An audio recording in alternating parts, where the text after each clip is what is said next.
What it is, bitches. What it is, what it is.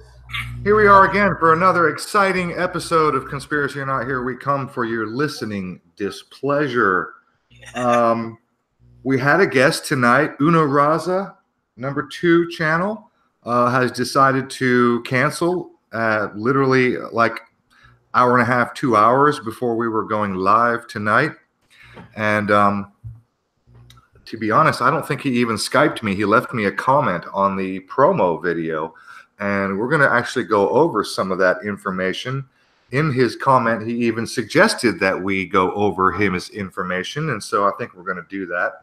And I'm going to try my best not to get triggered. I'm going to try my best to stay respectful. But you guys are going to find some of this interesting, and then later on, we're going to have a look at a debunking article that is supposedly debunking the Electric Universe.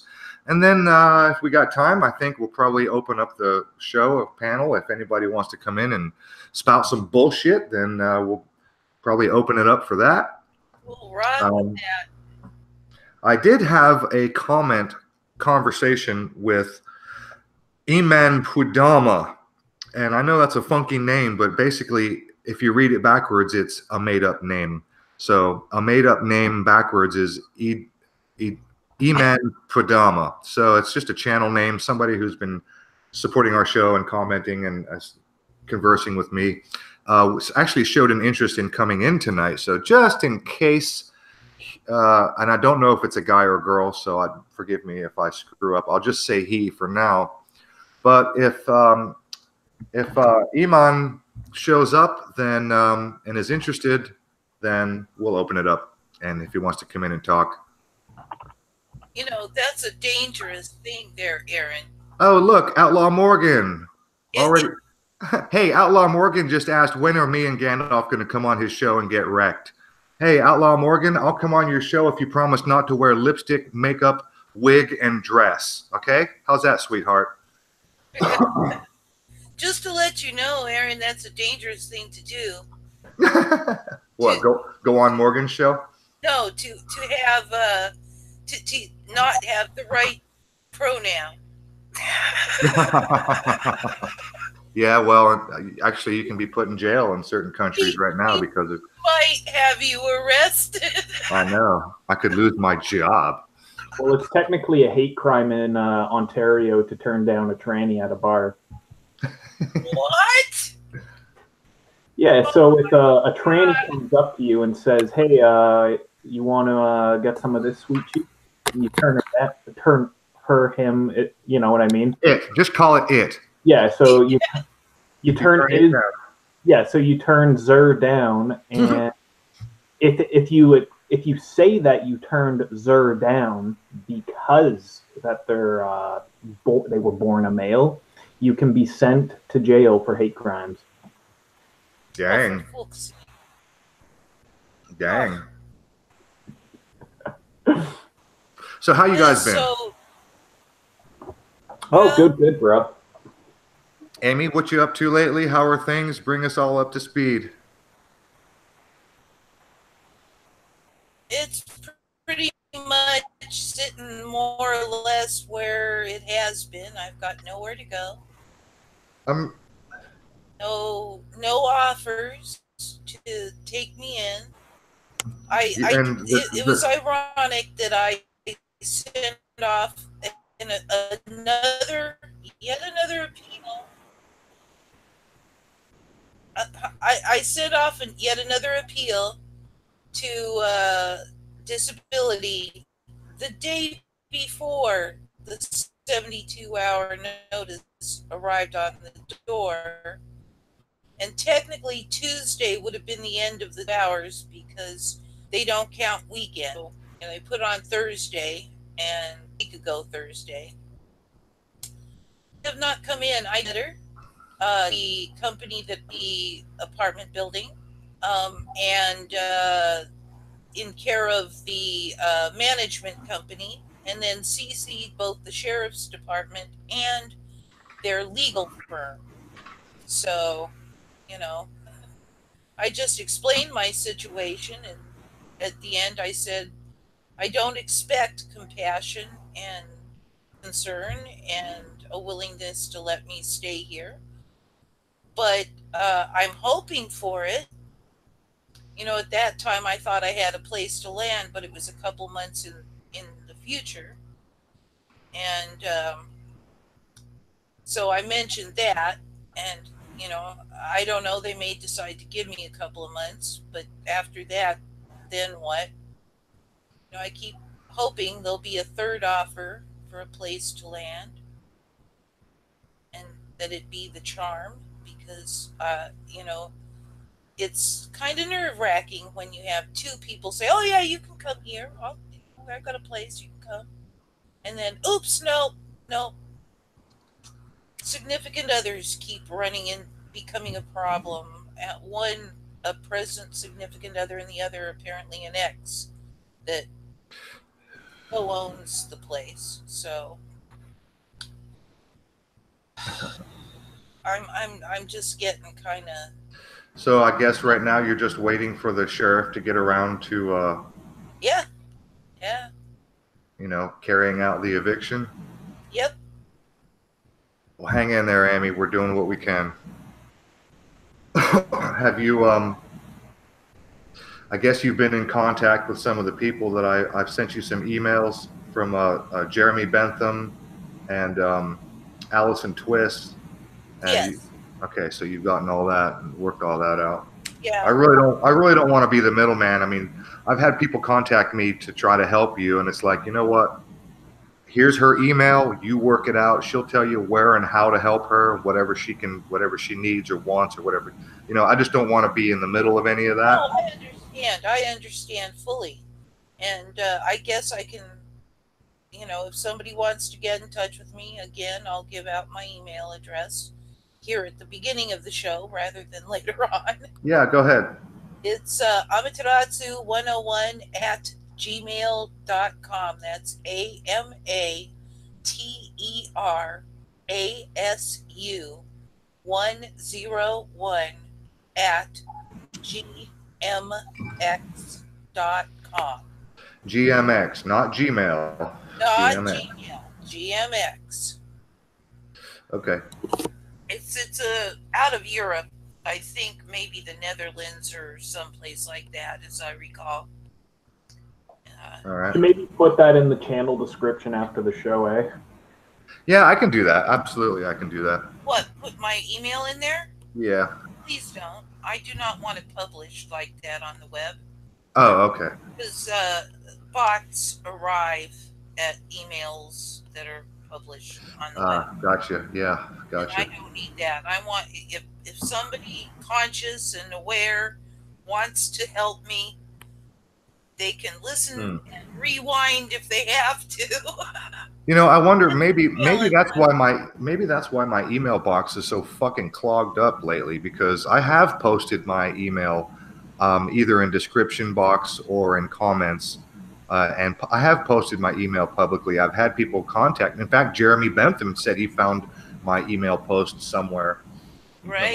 Because I mean, I'm getting emails from places, crazy places, and all over the place. And not to mention that I'm getting emails, you know, we've talked about this before, that, you know, your phone and your computer and whatever, your smart TV, they're listening to you. And if you talk about something publicly or openly, I mean, like in front of your cell phone, then you'll get emails for advertisements for the things that you talk about. And I've actually experienced that on many occasions, several occasions, as a matter of fact, particularly like LASIK surgery, because this is something that I talk about fairly frequently. I had LASIK surgery about 10 or so years ago, and they told me in about 10 years, you'll probably need it again. And they were right. I do need it again. And I have been talking to my friends and family about, hey, it's about time I get LASIK again. And my email is fucking blown up, clogged with LASIK advertisements for LASIK surgery. And I've never once been to a website, looking for LASIK surgery. Never. Right. Well, I will say this. I guess you could put my email in with spaces. Spaces, don't make it look like he's at, something. Gotcha. As an email address. Yeah, I could maybe find a clever way to get it. I have done that. Okay, you're breaking up a little bit, sweetheart. Maybe do what you can do. Shut up and make sure everything's shut down. Gandalf, what have you been up to lately? Not too much in the whole conspiracy side of things as we know it. Kind of getting into, looking forward to talking to this guy. I've been looking into a bit of paranormal stuff, getting ready for it. It just sucks that the guy's not here, man. Well, okay. Well, let's get into this because, and again, I'm going to do my best. I'm going to do my best to stay respectful, okay? But I am going to tell the truth, the whole truth. And quite literally nothing but the truth, except for what may be my opinion. This is a guy that we talked to on Skype. Amy, let's start from the very, very, very beginning. How did he contacted you, I guess, what, on Discord? We met on Discord, yes. We met on Discord. What does that mean? Who sent who what? You contacted him, he contacted you. How did it start? Well, he asked me if I had Skype, and I said yes, and gave him my Skype handle, and he connected with me. He also gave me his Skype handle. We got connected and started talking. And initially, he sounded pretty reasonable, except that, I didn't really go for everything he had to say about the way he perceives the universe. But, he seemed reasonable, and if I pointed out something, he'd back off, and, Well, okay, so after that, you got on the Skype and you started talking to him, and then you contacted me on Skype and said, hey, have you got time? This guy wants to talk to you. Yeah, he said he wanted to talk to you, and I said, I'll see if I can get you connected. When he said he wanted to talk to me, is that after you told him about me or told him about the show, or did he just say that out of the blue? It was pretty much out of the blue. Oh, so that means that he's been watching the show and he already knew kind of who I was or whatever. Yes. Yes, he did. Okay. Interesting. Okay, that helps. Okay, so just for the audience, you guys got to hear this shit, man. I mean, you got to hear this. So I get on Skype and talk to Amy, and he said he didn't mind. His first name is Tim, and I'll leave it there. So I get on and I talk to Tim and Amy. And at first he seemed pretty reasonable and interesting and pretty knowledgeable about a lot of things. And then pretty quickly, I started disagreeing with him on many topics, many subjects, many things he was saying. Amy, real quick, how many times did I interrupt that guy and correct him? I don't have a number.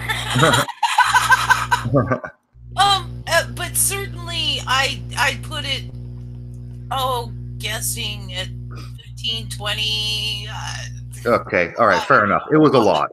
It was a lot. It was him and I were, yeah, I don't necessarily want to say butting heads, but I mean, we just didn't see things the same way. Right. So we had completely different perspectives and opinions on various things. Okay. He pretty quickly was talking about spirits, the spirit realm, and things like that. And then I quickly, because of the, you know, the shit that I'm into, I was like, so I guess I forget exactly how, you know, words and conversation, how it went. But it basically boiled down to pretty quickly. I asked him, so you believe in God or whatever? And he was like, yes. And I said, and he said, I can prove it.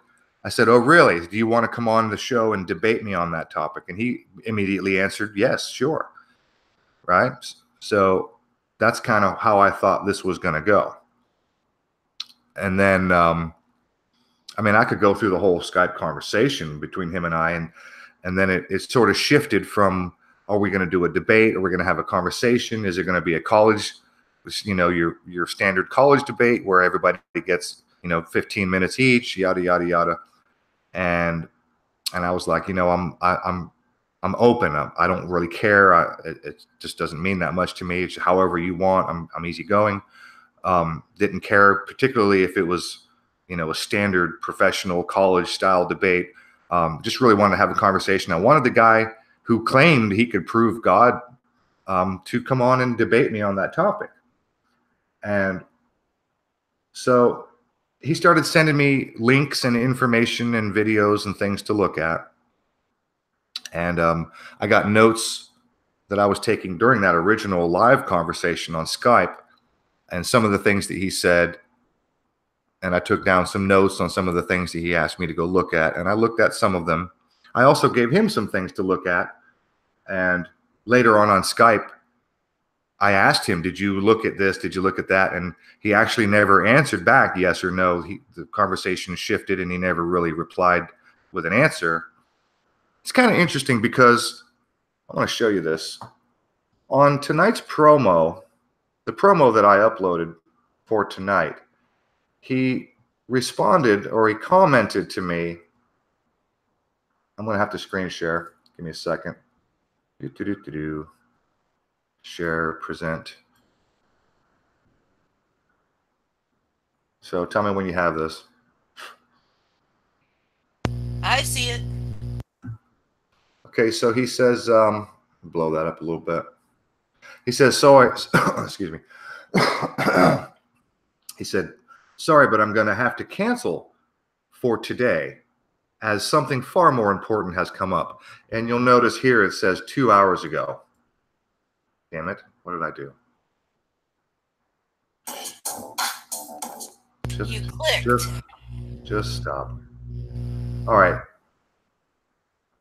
2 hours ago. Literally, the dude canceled on us 2 hours before the. So he says, sorry, I've got something far more important. He says, to get around the forgetful watchers, and in brackets, Amy, I don't even know exactly what that means. What that means, he was sort of addressing that to me because I had mentioned that if we put the promo up too early, a lot of people would forget. Ah, got it. Okay, thank you. All right, so to get around the forgetful watchers of your promos is easily bypassed by putting out 2 notices. If you two, meaning me and Amy, if you two want to put out earlier promos, I'll be happy to reschedule for next Friday. So is that a condition? It sounds like a condition. If you put it out earlier and again the day before, or if you put it out earlier and again the day before. And then he says, I've treasonous matzo balls to roast. Okay.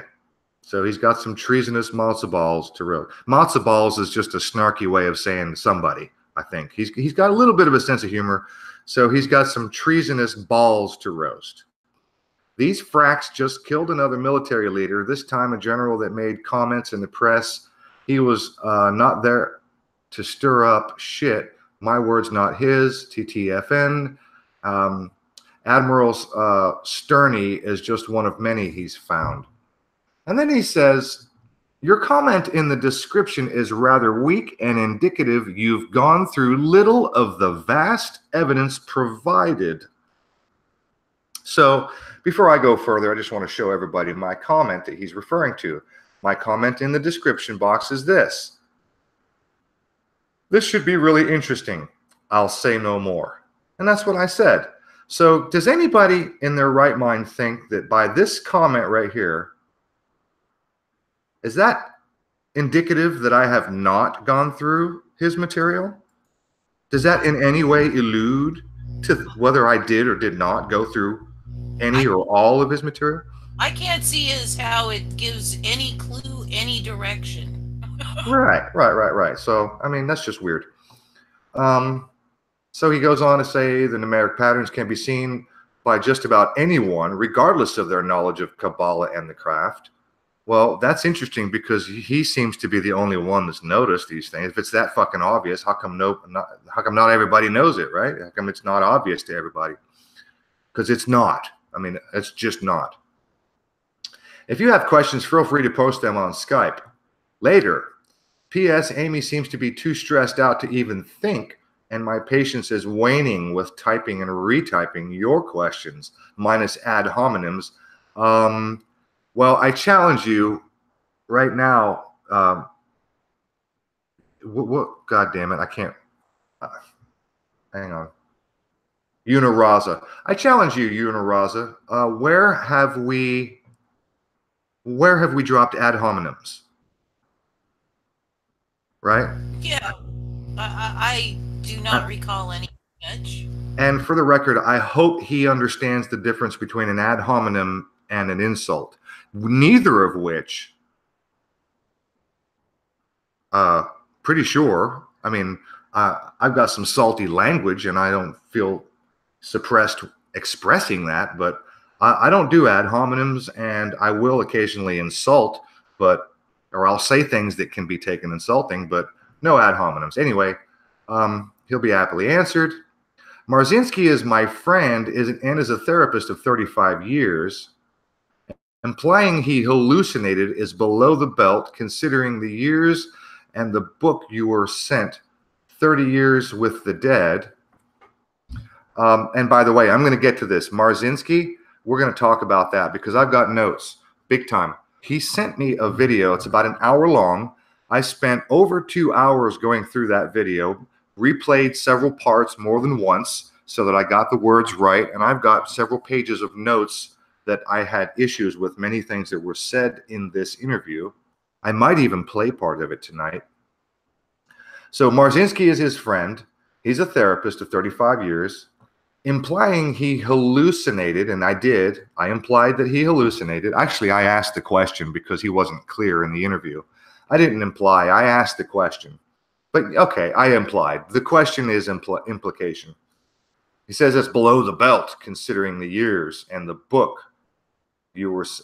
I wasn't actually sent any book. The book I was. He says in the book you were sent. Nobody sent me a book. But he did suggest in the interview, 30 Years with the Dead, the supremacist cult of psychiatry video proved in their words the entire branch is a cult identical to the punitive psychiatry scam in Jewish communism. So I really wish he was here to clarify exactly what he's talking about right there, because that sounds like word salad to me. I wish he was here to clarify as well. Got to run for now, but we'll check your Skype. And if evidence exists, you've actually reviewed the evidence. See, I'm insulted now. If evidence exists, I've actually reviewed the evidence. I actually showed him my notes last night on Skype. I turned on my camera. He wanted me to take pictures, download the pictures, and then drop them in Skype because he wanted to read all the notes that I had on this fucking video. And pardon me, but it was 2:30 in the morning when he was asking for this shit. And I do have a day job. I am busy. I've got a house to run here. So his request was a little bit, I don't know. Over the top. So I'm a little insulted here. If the evidence exists, you've actually reviewed the evidence with an open mind. I'll answer questions. Well, I actually, like I said, I turned on my camera and I told him, get ready to screenshot. If you want these notes, this is the best I'm going to do for you right now. I'm busy. So I turned on my camera. I showed him my notes. He said he could read them. He took 3 screenshots of a couple of pages or a page and a half worth of notes. And now he's telling me if the evidence exists, you've actually reviewed the evidence. Well, I'm a little offended right there because he knows that I've reviewed the evidence. I've just showed him my fucking notes. And in fact, let me show you this real quick, because on Skype, he actually said right here, right after he screenshotted my notes, look what he says here. Good points in your notes. Can you read that? Yeah. Good points in your notes. But there's another lens on that info that will not be offensive, and one was already given today. So he says, good points on your notes, and now he's telling me if evidence exists, you've actually, reviewed this information with an open mind. So, I mean, what the fuck is, I don't know. That's a little bothersome little comment right there. And then his other comment, where did it go? Here. And then after I read that, he popped in with this comment right here. Consider debunking the mountain of evidence, both mathematical, symbolic, and testimony provided anyway, as in tonight without him. I assume that's what he meant, because it was right out. These 2 comments showed up right away. He said, and I'll shred it as soon as I come up for air, assuming you have the matzo balls and are a real truther. Well, I'm not a truther. I'm just a fucking dude. Okay. Whatever. You're an animal. I value truth, but Jesus Christ. Okay, so this guy's whole thing was he was a hardcore guy into the paranormal, right? Yes, and in fact, I got to show you some shit. If you haven't seen it, go ahead. I don't want to cut you off, but go ahead. Well, I watched a bit of his stuff, and it's pretty out there. But it's nothing that I haven't. Well, some of the stuff that I've seen, it's nothing that I haven't entertained in the past. So I was thinking, why don't I be the paranormal devil's advocate tonight? Hell, if you want to. All right. Okay. All right. You want to play devil's advocate? Did you watch this video? The one I'm hovering over. You see my mouse? Angelic battle rages in Henderson, February 19th, 2018. Did you watch that video? No, I watched the one just down there with the one that shows you watch the Masonic witch and shadow people. Well, just to show you that, I mean, you can see the little red line under the video, and you can see the videos that I have actually taken the time to watch. So I've been on his channel, and you can see there's, let me see, 1, 2, 3, 4, 5 down here. So I've watched 5, actually 6.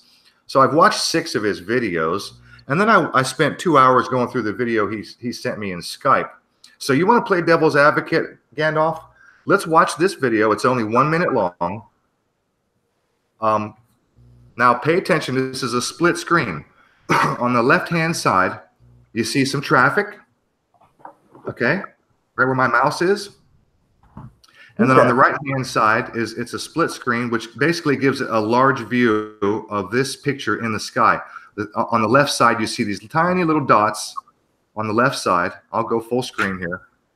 This is on his channel. He showed me this in Skype, and we talked about it while we were talking in Skype. So on the left side of the screen, you see some traffic, and up in the sky, you see this row of lights. And on the right side, you see an exploded view or expanded view. I'm going to play this for 1 minute. I'm not going to say a word. You tell me what this is.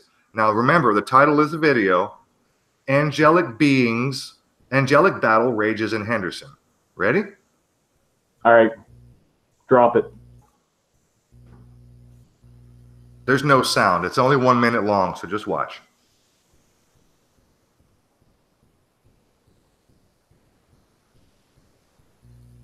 It looks almost like an AA gun.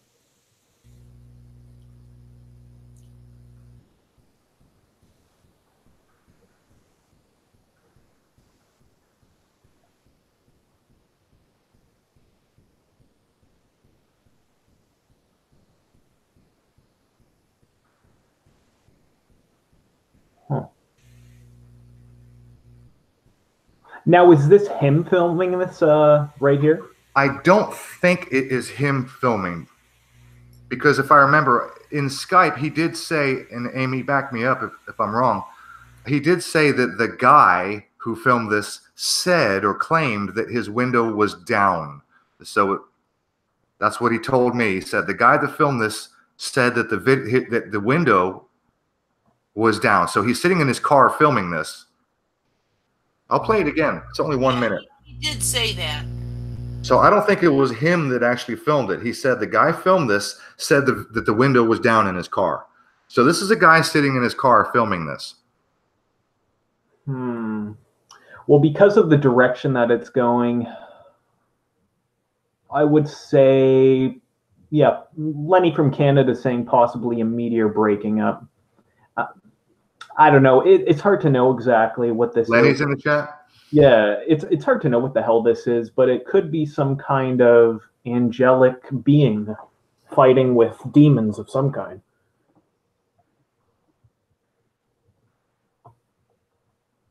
Now, you being serious or you playing devil's advocate?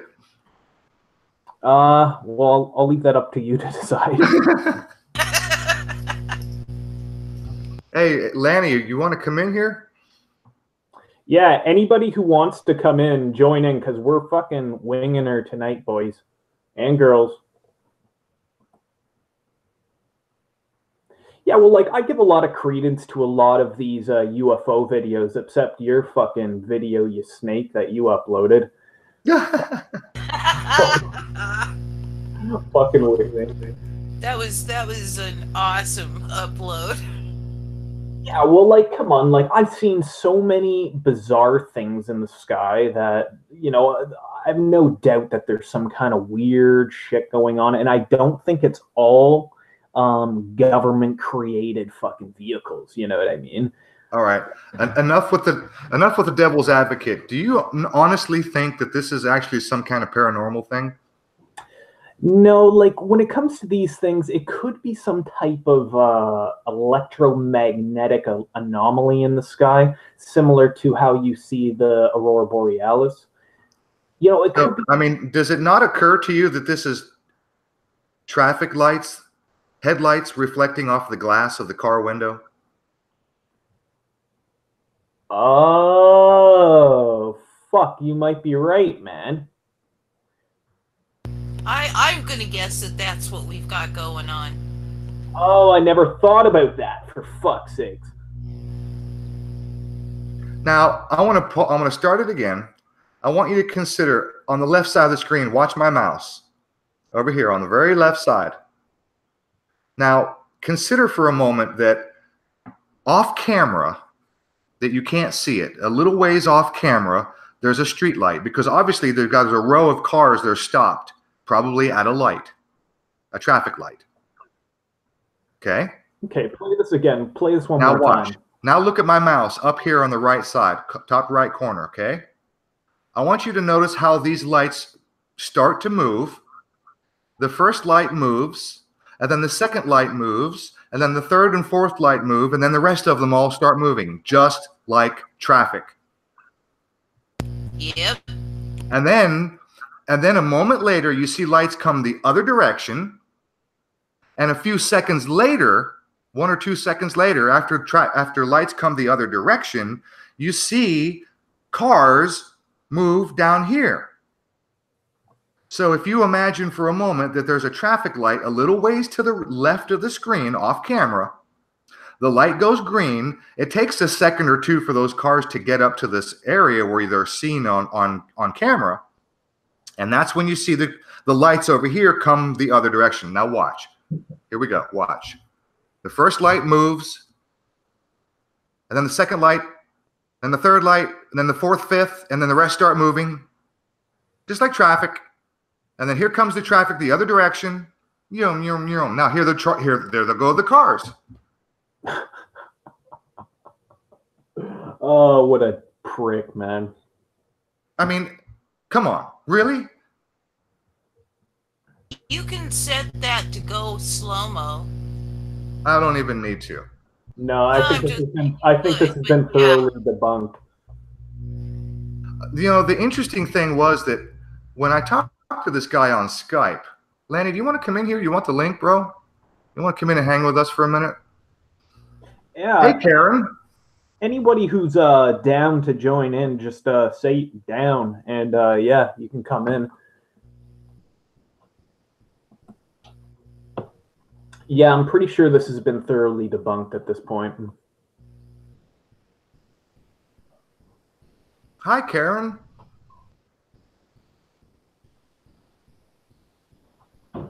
Hi, everybody that I can't see, because if I do, I can't get my computer to operate. Lanny, did I see you say no? You didn't want to come hang out with us? Are we that awful? Is it that bad? We're wretched. Wretched and pathetic. Thank you, Karen. Okay. Karen says she thinks I'm spot on. Yeah, man, it's fucking traffic. Here's the funny thing. I talked to this guy on Skype. He showed me this video. He screen shared on Skype. I looked at it, and Amy, how long did it take for me to say that's fucking traffic?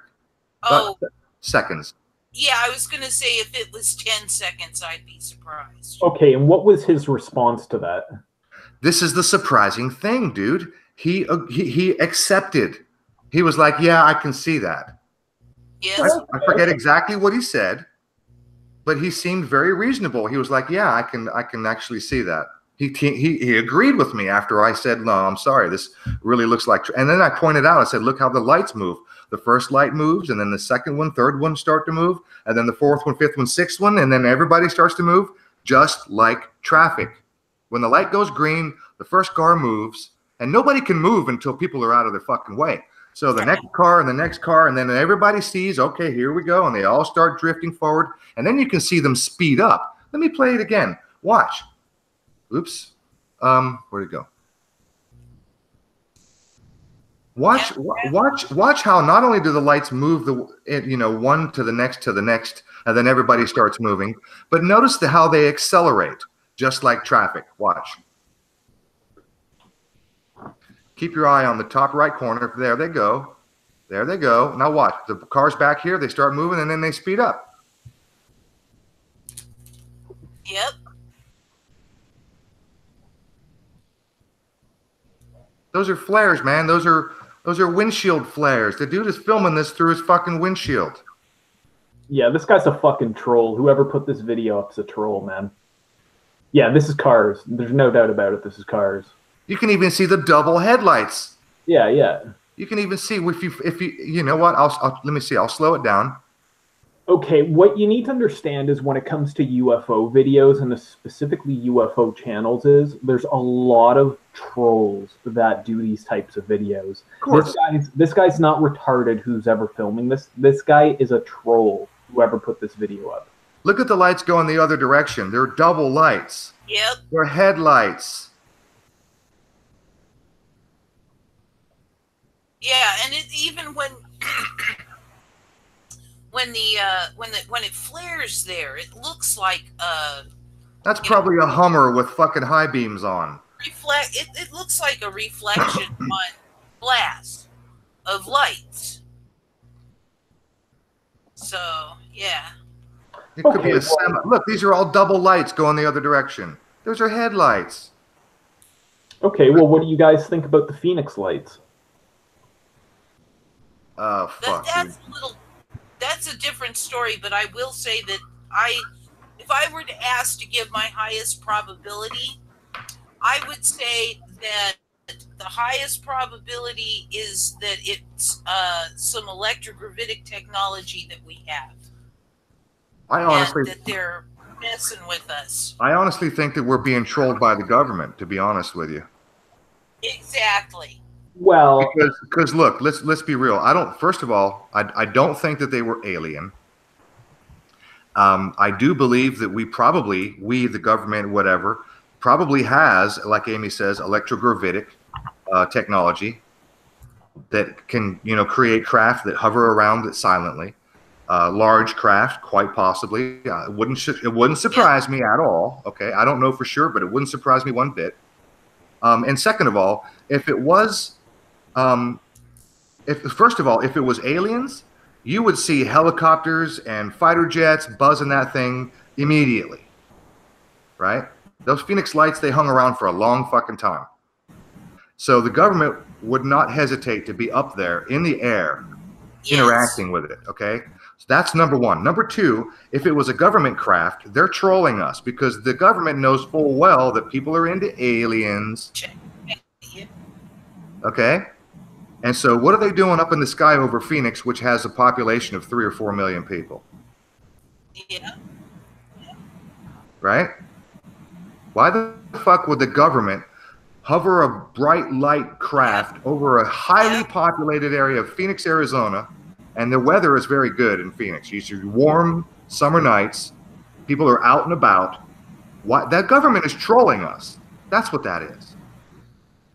I give high probability to that. And then the governor, I forget his name, that blonde-haired bastard, at a press conference, had his little fucking secretary, and he came out in the press conference and says, "We know what it is." And his little fucking crony comes out with a goddamn alien suit on and made a big mockery of the whole thing. Yeah, but years later, he apologized later. Yeah, years later, he did apologize and say that he thinks that there was some type of UFO in the sky that night. I don't care what the governor says he thinks. I don't fucking care. care. But he was no longer governor at that point. Yeah, I still don't care what the governor says he thinks. So when the people are in positions of power, they need to go along with the official narrative, and you know, that's just how it's always been. So if you were to see something, you're not going to come out publicly and say it, right? It's like, have you ever seen the movie Close Encounters of the Third Kind? Only about 100 times. It's a cult classic. Well, when they're seeing the UFO at the very beginning on the radar, so it's a bunch of people in a flight control center, and they're looking at the UFO that's coming up, and the guy in the plane is describing how he's seeing a UFO. And this goes on for a couple minutes, and at the very end of that scene, they say, "Okay, flight 717, do you want to report a UFO? 717, do you want to report a UFO?" And it goes silent for a second. Yeah. And the pilot says, "No, I don't want to report anything." Pilot's just like, negative on that. Yeah, we don't want to report anything. Yeah, well, because there's the different pilots who have reported UFOs, like what was his name? Kenji Tarushi from that saw the UFO over Alaska, and I think this was back in like the. I know which one you're talking about. Yeah, and he reported the walnut-shaped one, right? Yeah, it was a massive UFO that he saw over. And it was walnut-shaped. Yeah, and it kind of buzzed around him. See, like this guy, didn't he have to take evasive action on that one or some shit? Well, like he did, like in his flight path, and he had to move out of the way. Yeah, but there's all kinds of these stories. What's the old? There's tons of UFO stories from extremely credible witnesses. You know what I mean? And what they describe for the most part isn't some type of flashes in their windows. They're reporting seeing actual UFOs. There's tons of stories that can't be discounted, and they're from way too credible witnesses. Hey, Karen, you believe in a higher power, huh? Listen, I was really hoping to have a debate or a discussion. I was hoping that somebody, particularly our scheduled guest, I was really hoping that he was going to provide me, quote unquote, evidence or proof that there is a higher power or spiritual beings or God. I was really hoping to have that discussion. So I'll open the floor up to anybody that wants to come in here and prove to me that God exists or the spirit beings exist. So there's that. So anybody who wants to come in and talk to me about that and try to prove it to me, say so in the chat and I'll drop the link. Well, remember, I'm going to be devil's advocate tonight for everything when it comes to paranormal. There's all kinds of paranormal stories. Some can't be discounted. Lots of them are from totally credible people. Lots of them are from people who would not be just trying to pull someone's leg or mess around, or they're not psychotic delusions. A lot of people see extremely bizarre things. And, you know, what's the reason for these things? Is it some type of anomaly? I have a thought on that. Karen wants to come in. Go ahead, Amy. I'm dropping the link, Karen. Get this link, get in here so I can delete it so we don't get trolled. But whatever, here it goes. Come on, Karen, get your ass in here. Go ahead, Amy. My thought is, let us suppose that the government is out there playing around with technology that they don't let us know about. And part of their fun is to show up with around airplanes just because they know the fear and the flap that it will bring. And yeah, the pilots and whatnot are seeing real things, but this does not say it's ET. I've got enough to know that they've had something that would allow them to do that for at least 60 years. Yeah. So, Well, when it comes to UFOs, simply a UFO is an unidentified flying object. These things don't all have to be aliens from the Zeta Reptilian or Pleiades or the Lyran galaxy or whatever the fuck. These things could simply be atmospheric phenomenon. They could be top secret government planes. When you claim that that's impossible, like some people are such skeptics and are so tied into the dogma that they're fed from the government that they'll only believe something if Donald Trump comes out and says that we got some kind of top secret government craft, But you'd have to be extremely deluded to not be able to accept that the government probably has craft that they haven't disclosed. I'm certain China, Russia, and the United States all has. Hang on, guys. Hang on. By the same people. Karen, this isn't Skype. Just click the link and follow the directions. You have to scroll down slightly and click the OK button, and then follow the directions, and it'll take you in here. Just go up and click that link that I dropped, and it should bring you pretty much a little page will prompt you to give you some, I guess, some basic instructions or whatever. Basically, just you have to scroll down slightly, and then there's an OK button. Well, you have to click I understand. Yeah, okay. You have to scroll down. There's a little button you have to click I understand or OK. But once you click the link, up will come a little window. Scroll down slightly and then click I understand, and then you'll be in.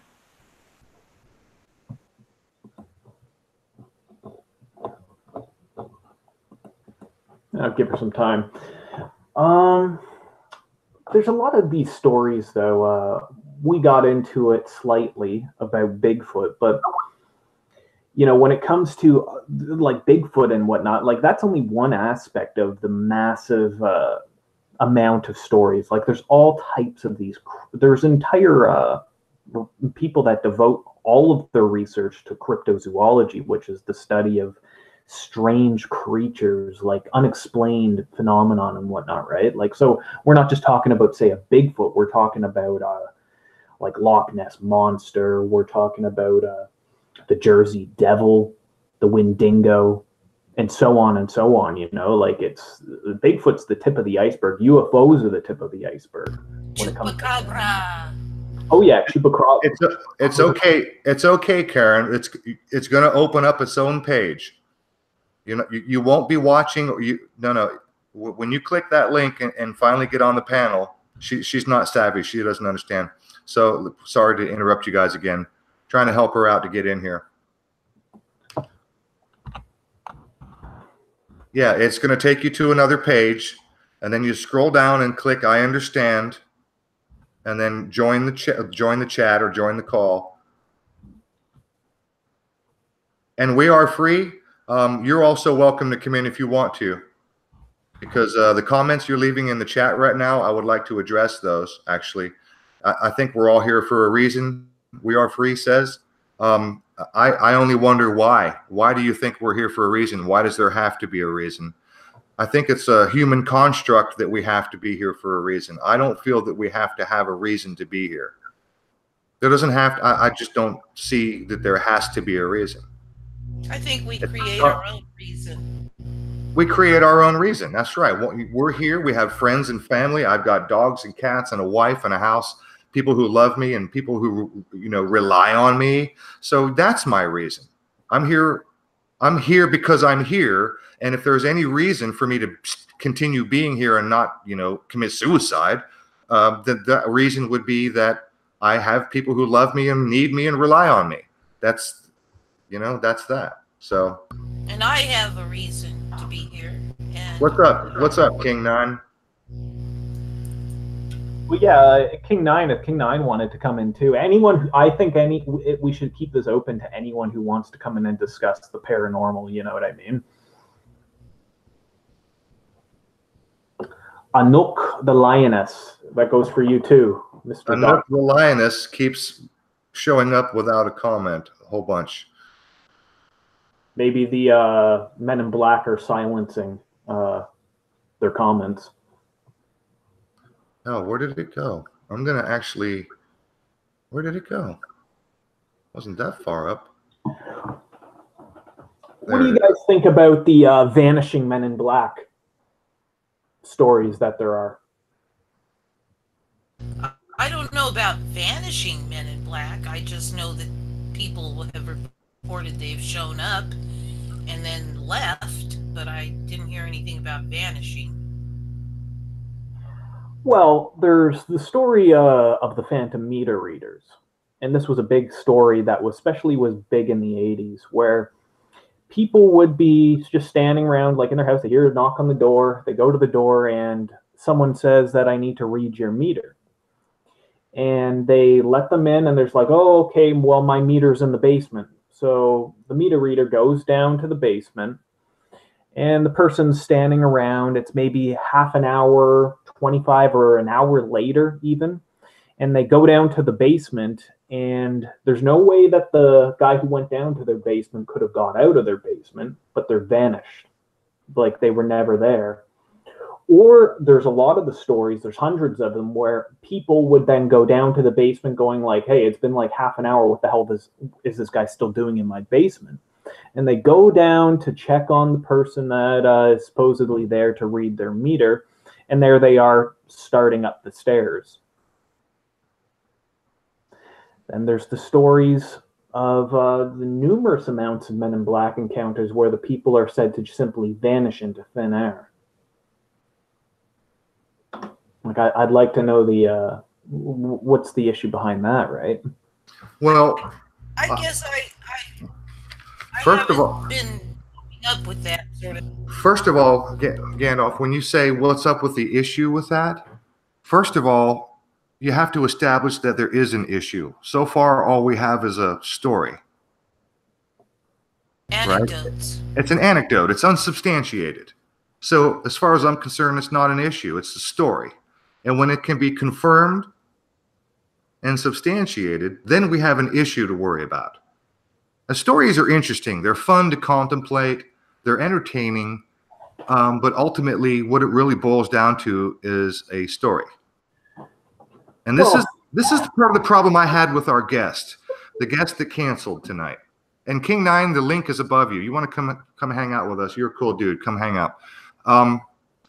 The thing about our guest is that he keeps saying things to me in Skype, and I showed you earlier in the comments about what he calls evidence and proof.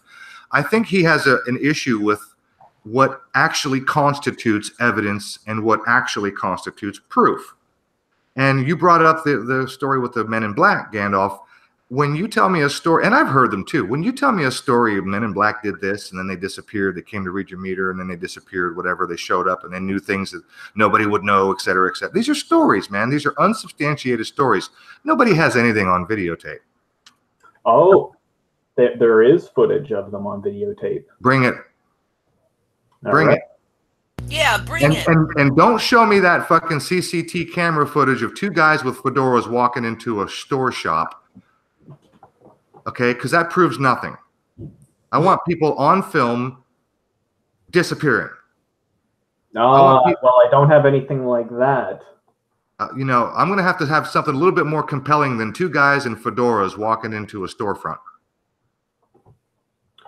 Well, are these stories like part of our collective, like Karen, the link, I dropped the link above you. just click that link and follow the directions, and it should bring you right on the panel.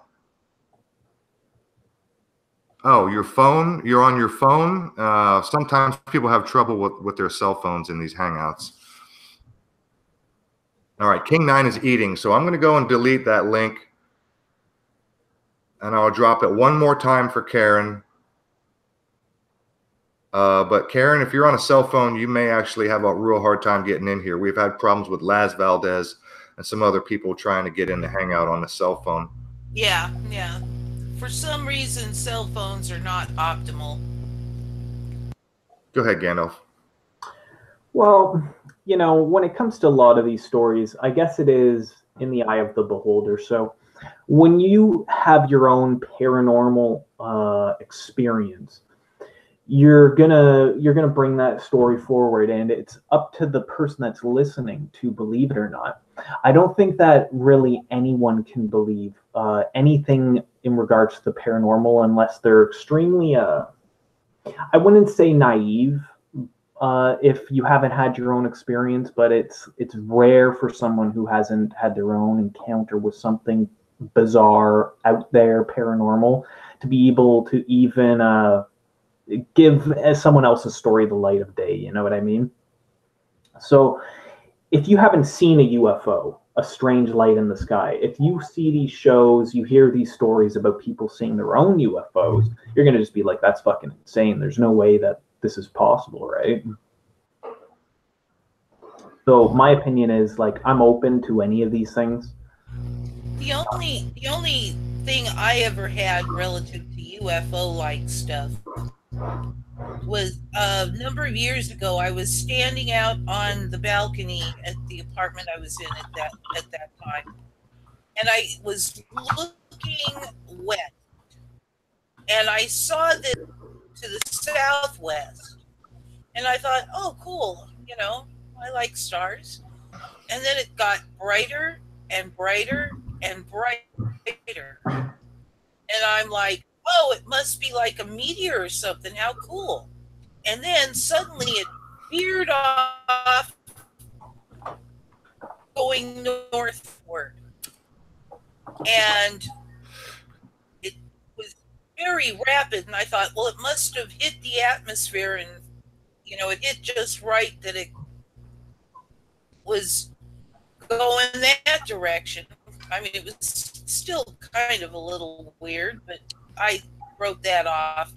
But then it started to pulse, and then dimmer and brighter and dimmer and brighter and dimmer. And I've seen something similar to that. It didn't get quite as time, and it got more dim.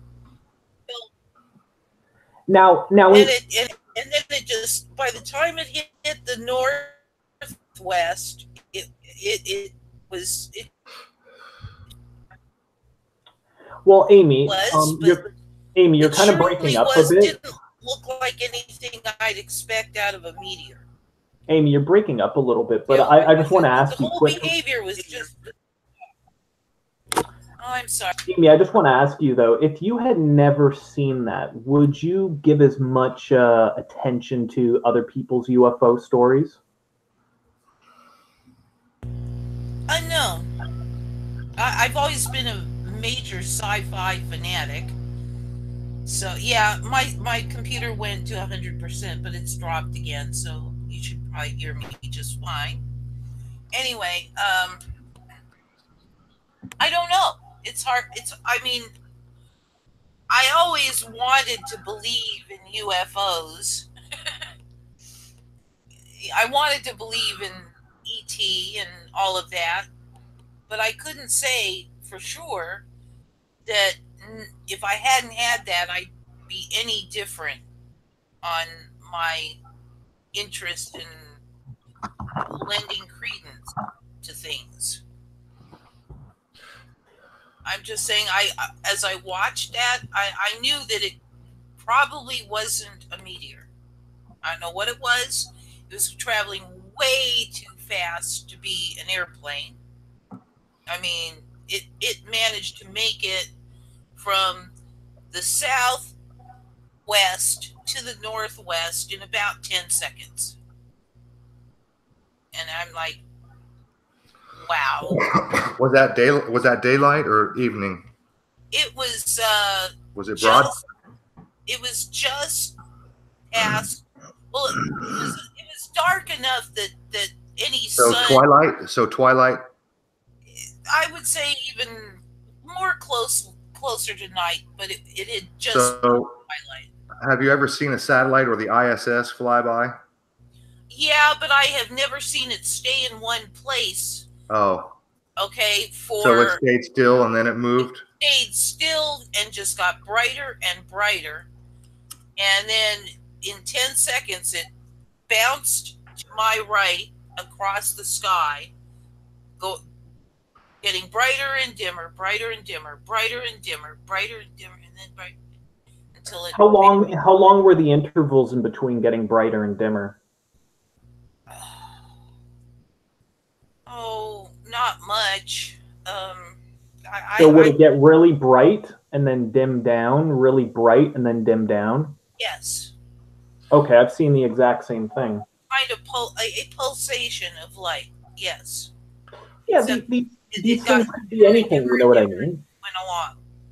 It's not to say these things are aliens from another galaxy. You know what I mean? It could be anything. It could be some kind of advanced. It actually could have been an airplane, because airplanes have blinking lights. So when you say bright and dark and bright and dark. No, but Aaron, it wasn't like that. I've seen blinking lights.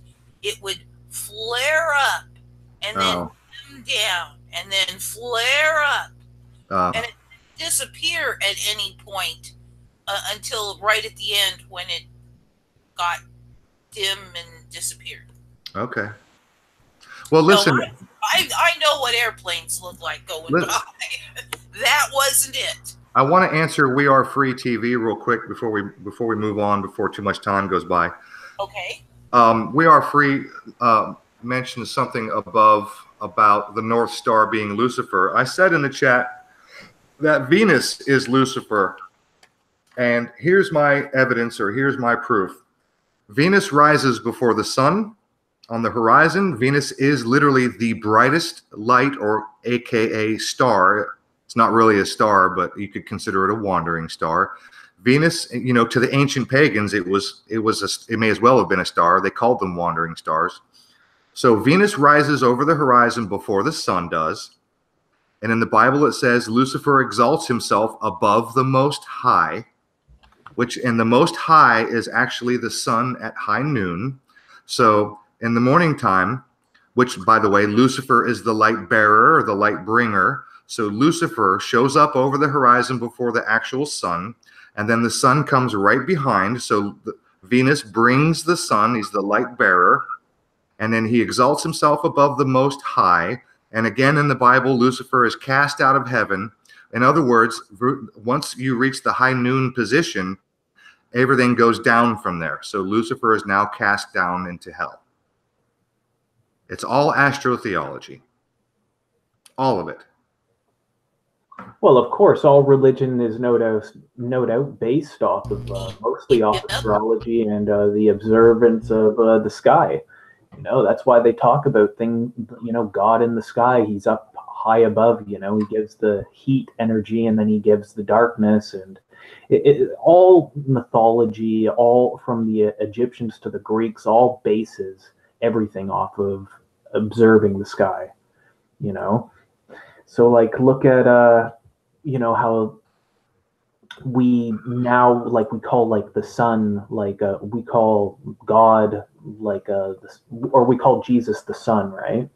So like that it all ties in together, right? Like that, it's just the big problem that with religion, in my opinion. Mainstream religions, like the big monotheistic religions, they all seem to just be basing everything off of observing the sky.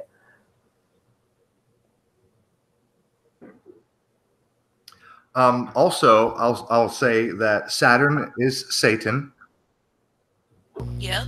And in the Bible, the serpent in the garden is never referred to as Satan. The serpent in the garden, in the Bible, is never referred to as Lucifer or Satan, ever. There's nowhere in the Bible that defines the serpent as actually being Satan or Lucifer. In the Bible, it refers to the serpent as that old serpent. Yep. Have you guys ever heard the story of the people who followed the sun? No. The earliest stories that people passed down from generation to generation were the stories of the people who followed the sun. And this is supposedly stories that predate any of the old pagan religions. And these pre-pagan religions worshipped the sun. So we're talking about 15, 17, 18,000 years ago. Supposedly, the peopling of the earth had to do with this, where people would fall. They believed if you just kept following where the sun sets, you would find the sun eventually. And there's stories of how people would try and climb the tallest trees to reach to the sun, but they would continually follow where the sun was setting, always trying to find where the sun finally rests, a land of pure, endless daylight. And it's said that that is actually how the world was populated and how humans traveled around constantly looking for this this land of pure, endless sunlight that they would never find. And that's a story passed down from the pre-pagan days until the pagan days, until this new era where we believe in a similar belief that the sun gives life, right? The Son of God. Interesting. Yeah, I hadn't heard that before. That's quite new to me. There's a I might have mentioned this to you guys months and months and months ago when we did our show with Charles Koss when I was at Devil's Tower, Wyoming. Right. There's a legend by the Native Americans in the area about 7 young tribe girls were being chased by a bear, and they climbed up on this mound or hill, and they prayed to their, higher power, their God, whatever, and to save them from the bear. And the mound raised up, carrying them up away from the bear, and the bear was clawing at the mound, and that supposedly explains the ridges and lines that you see in Devil's Tower. And it eventually raised them up so high that they became the Pleiades, the 7 girls, the maiden girls. Well, Roof, don't you know that the Devil's Tower is the stump of an ancient world tree? Are you going to dare touch upon that fact? No, sir. You already did. Thanks for the laugh. Well, some might find it funny. I do. But what if there's more I to do. this? What if there's more to this than we're giving credence to? What if what if you actually had evidence to back that up? Well, isn't the evidence that wood eventually petrifies and becomes stone? No, that's not evidence. Wood doesn't do that except on very, very, very rare occasions. So you're saying it can happen? Yes, it can happen. Wood has to be buried in boggy conditions for that to happen. The conditions are extremely rare for that to happen. Extremely rare for that to happen. And I know the story. I've seen that retarded video. I know that there are people out there that actually believe that there used to be a time and age on Earth when trees were made of silica, which actually makes no fucking sense whatsoever. You can't have, it's just, there's absolutely zero. Absolutely. Actually, there's less than zero. There's no evidence at all that that's even possible, let alone the concept of a tree of that fucking size and magnitude, let alone, aside from that, the evidence to the absolute contrary, that that is in fact the remnant of an ancient volcano. Well, it could also have to do with the ancient days when giants supposedly walked the earth along with giant beasts, and these giant trees simply existed in a world with increased oxygen. And it is true. Do you realize how big that tree would have to be? Up into the lower atmosphere, as big as the CN Tower here in Ontario. That tree would be about 60,000 feet tall. Well, they're still quite large trees. Now, imagine for a moment, Gandalf. Imagine for a moment that a tree that's that big, let's just say 10,000 feet tall, a tree 10,000 feet tall, made of silica, made of stone. For some reason, it just grows like regular trees. Silica just somehow used to do that. If you can stretch your imagination that far, imagine a tree made of stone 10,000 feet tall. And then imagine some, I don't know, alien fucking civilization, alien craft with high technology comes along and cuts it down.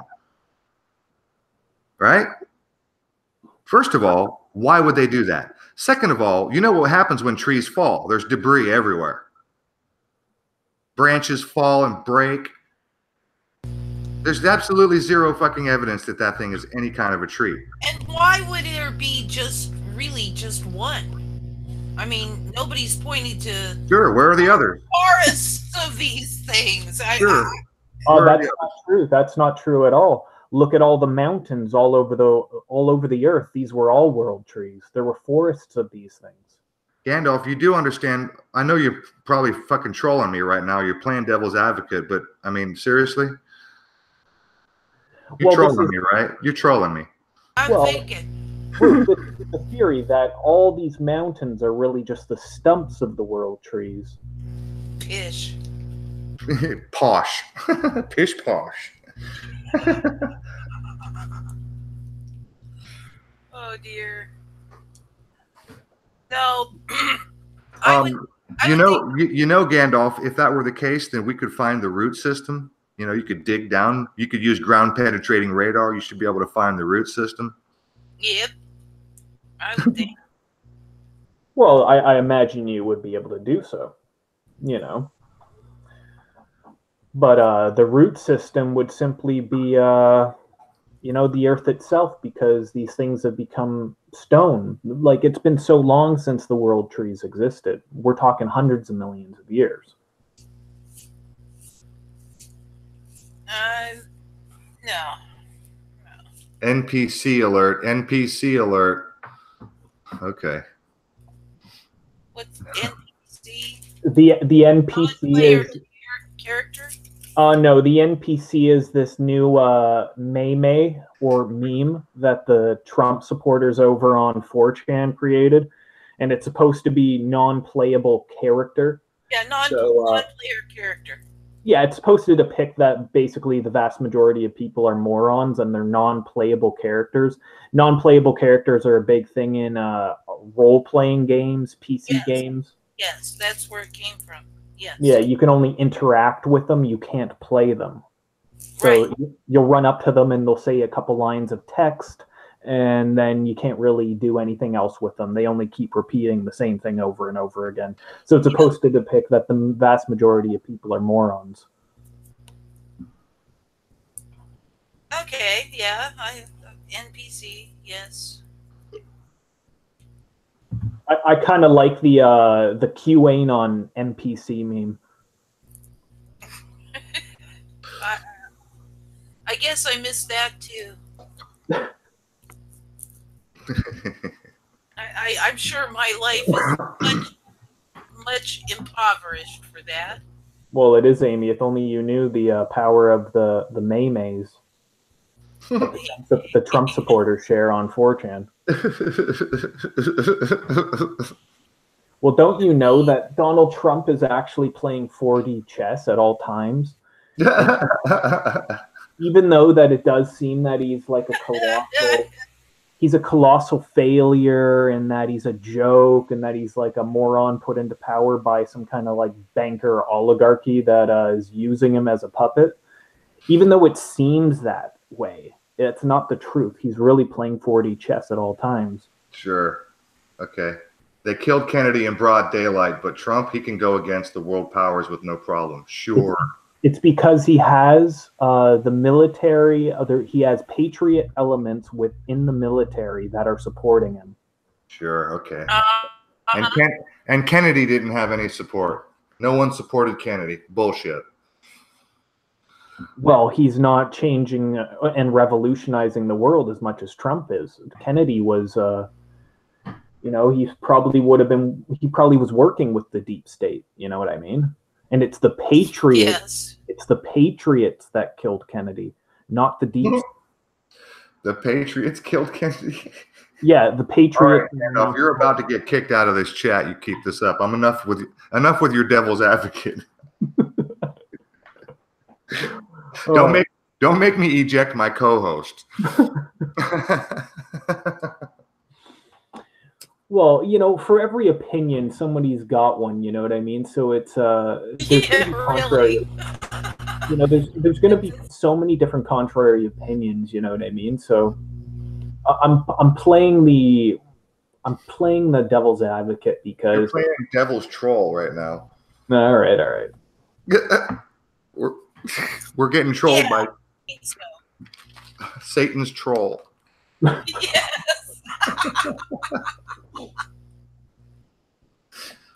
But this is the thing, like, I think we should just go wherever we want with this right now. Like, what's the state of this so-called truth movement that it's entered? It's like it's almost like what I always go back to is the different cults. It's the different people believing different things. There is no singular truth movement as much as there is just multiple cults of people with different opinions. So there are elements of people that would classify themselves as truthers that are 100% into Donald Trump saving the world from the deep state, and like he's the greatest president since George Washington. There's people who call themselves truthers that would, say this. This is what's so crazy about things right now. Well, they might be paid to say that.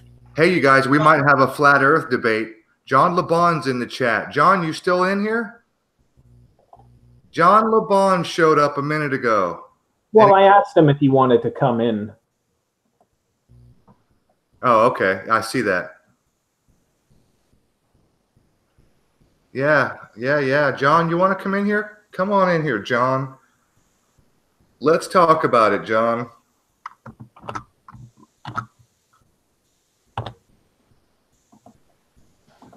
John, say something and I'll drop the link.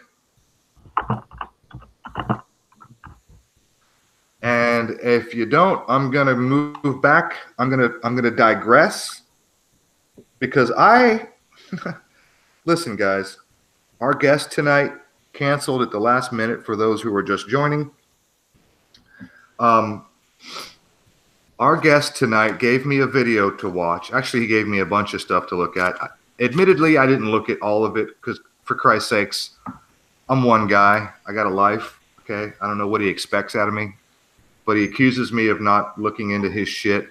I got 3.5 fucking pages of notes on one video that he sent me, and I sure would hate to have these 3 pages of notes go to waste because it took me 2.5 hours to filter through this 1-hour video as I replayed portions and took shitloads of notes. And I kind of would like to run through them and sort of just maybe I'll even play a section of this video so you guys can see what I'm talking about. But this is some absolute fucking, it's nonsense. It's nothing but anecdotal assertion upon assertion upon assertion by a guy who's supposed to be a doctor, PhD, psychiatrist, or psychologist or something.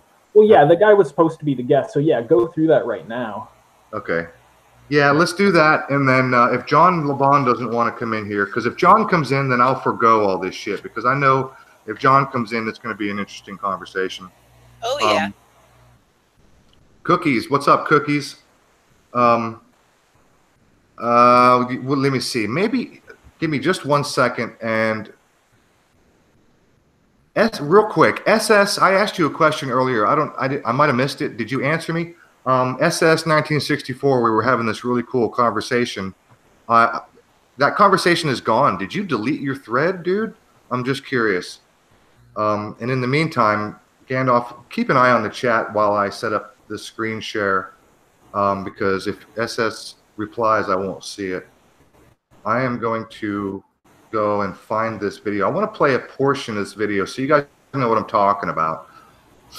Up here in Skype, give me just a second. No, it's not that one. Pardon me. This is a long conversation that I have to scroll through here.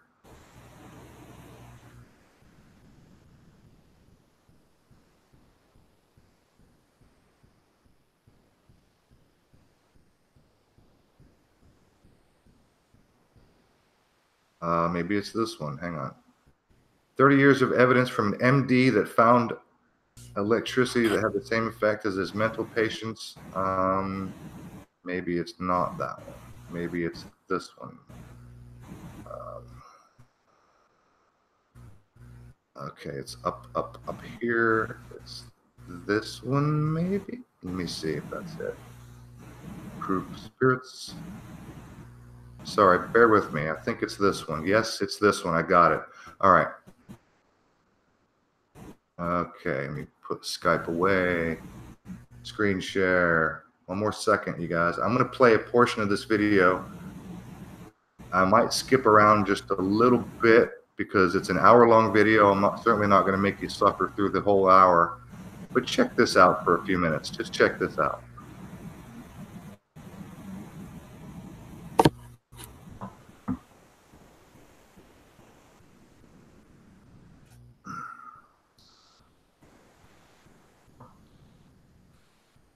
PhD psychologist, while working in a state mental hospital and prison, stumbled onto a corrupted medical system that hides the hidden realm of entities behind many mental conditions.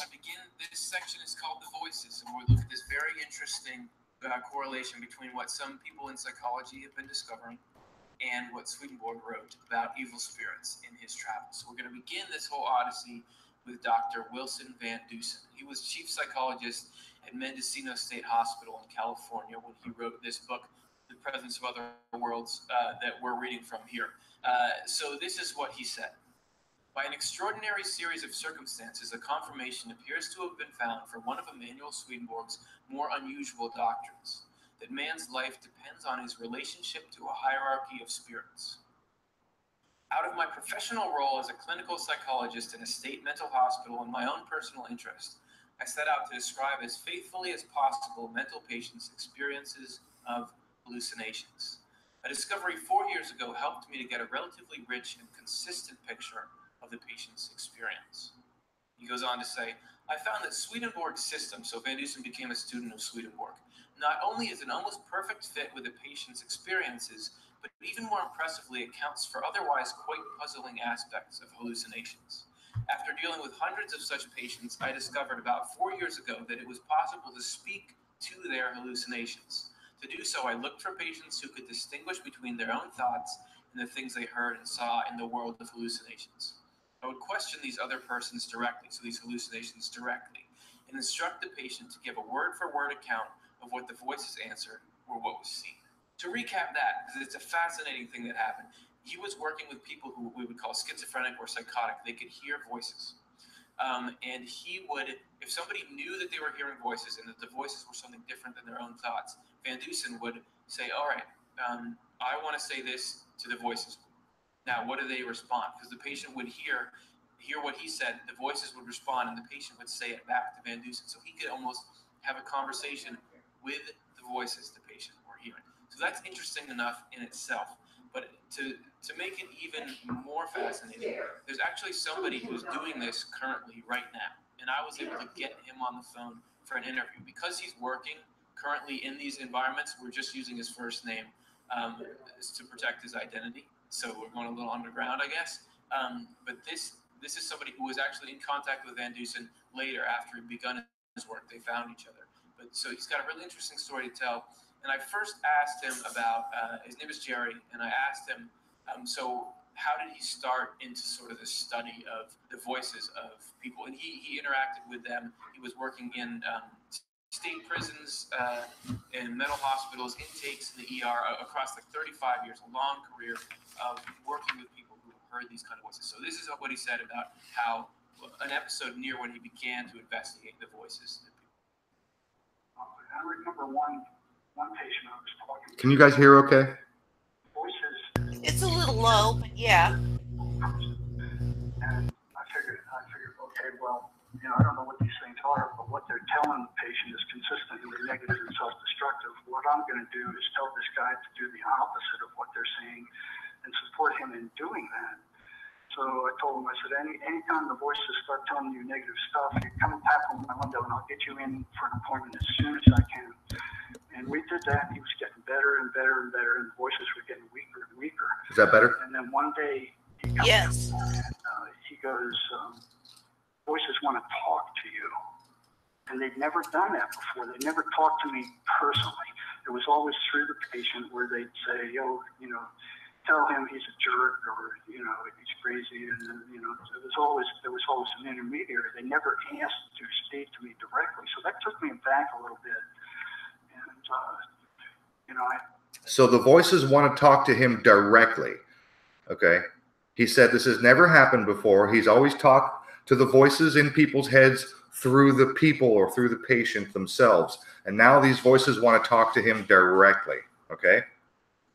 I went, well, okay, what do they have to say? And I'll never forget these words. They came out and they said, you have no right to interfere with our way of life. And the hair just went up on my back. I mean, our way of life, plural? This wasn't the patient talking, our way of life. And I'm like, whoa. Okay, I'm going to stop it right there. Did you get that? The voices wanted to talk to him directly, and he says this wasn't coming from the patient. So obviously this guy's hearing voices in his own fucking head, right? How else? I guess that's the only thing that makes sense to me. And then he said the voices told him, you have no right to interfere in our hell, shit, I wrote it down. You have no right in our way of life.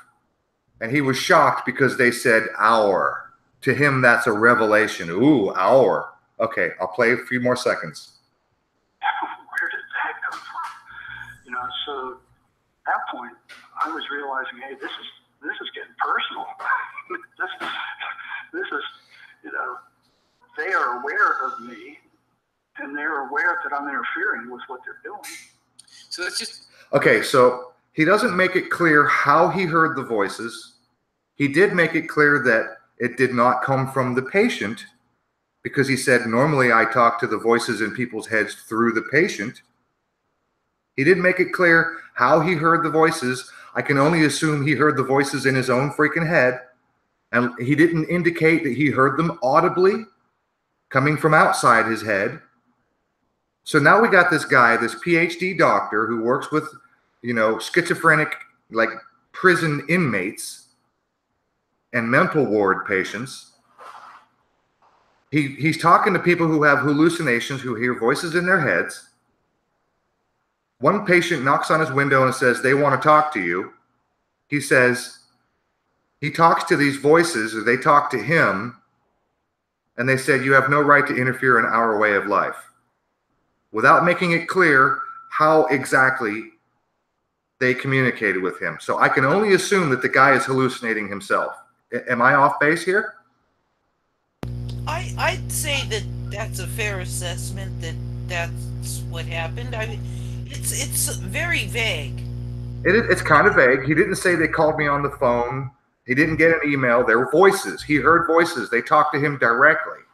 They wanted to speak to him directly, and he specified that this normally through the patient. So that implies that he spoke to these voices outside or without the patient. So how else would anyone explain that? The guy's hallucinating himself. He's hearing his own fucking voices. Right? I mean, I can't see the chat. So Gandalf, what do you think? I mean, what do you think so far? I think Gandalf stepped away. Oh, he's gone out to have a smoke. You're missing the good shit, Gandalf. This is the good shit. Okay, so here's my note.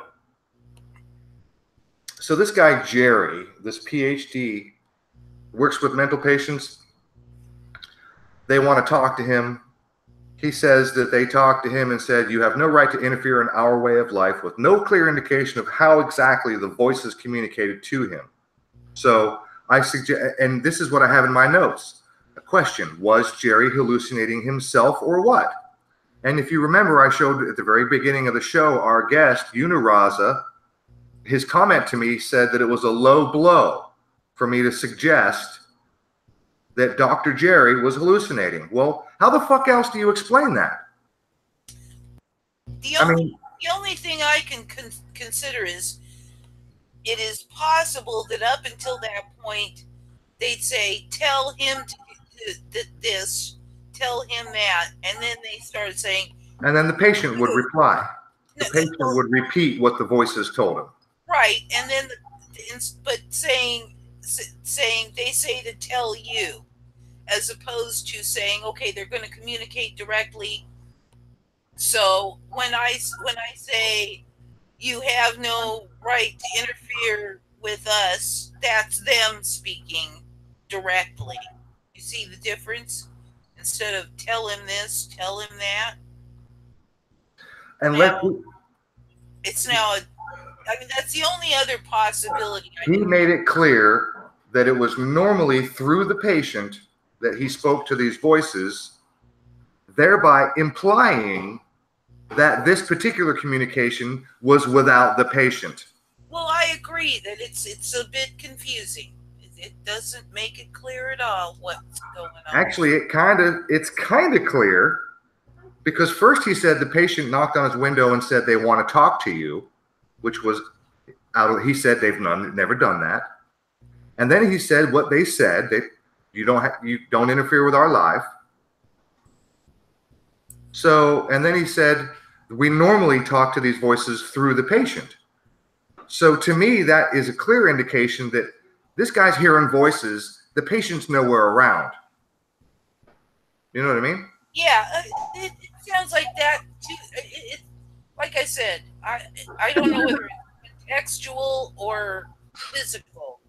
Now, I want to make it very clear that Uniraza sent me this video because this interview to him was proof. It's evidence or proof of spirit entities or spirit beings. This interview, this anecdotal interview, and by the way, we have an interviewer talking to a guy who we won't say his name. We got to protect his identity, so it could be fucking anybody. Uniraza said in his comment he knows the guy personally, 35-year psychologist, whatever. But I don't fucking care. We don't know who this guy Jerry is. This guy, he's literally he's undefined. Jerry, I don't know if it's his real name, right? The interviewer is trying to protect his identity. So we don't know who Jerry is. And Jerry tells a story. And again, this is a fucking story. And Jerry tells a story which is a second-hand story. Well, in this case, he's telling his own personal experience. So that would be a first-hand story. Still anecdote. It's still a story. Not proof of anything. Not even evidence of anything. It's a story. True. Okay. Moving on. Yes. Later he says to read this book.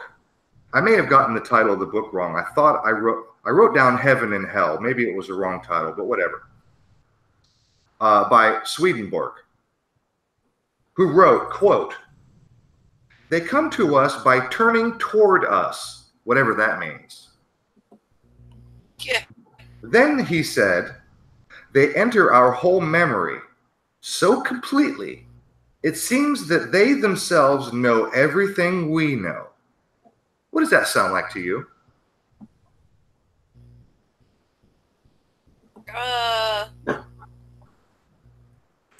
schizophrenia? Yeah. Sounds like schizophrenia. They know everything we know. Well, yeah, because it's you, dumbass. It's not proof of spirit. Not proof of an entity entering somebody. No. It's a person who actually knows everything about themselves, and that makes perfect sense, acting schizophrenic. And you want to attribute it to some demonic spirit possessing this person. Wow, this spirit knows everything about that person. That's amazing. No, it's not amazing. It's the fucking guy being schizo. Yep. Gandalf, you back? No, I'm back. Did you hear the first part? I missed the first part. I've been listening for like 5 minutes on my phone. So this guy claims that another guy gave him a story that he's communicating with some type of entity or something, right? This guy on screen right now is an interviewer. He's interviewing a guy who's supposed to be a PhD psychologist.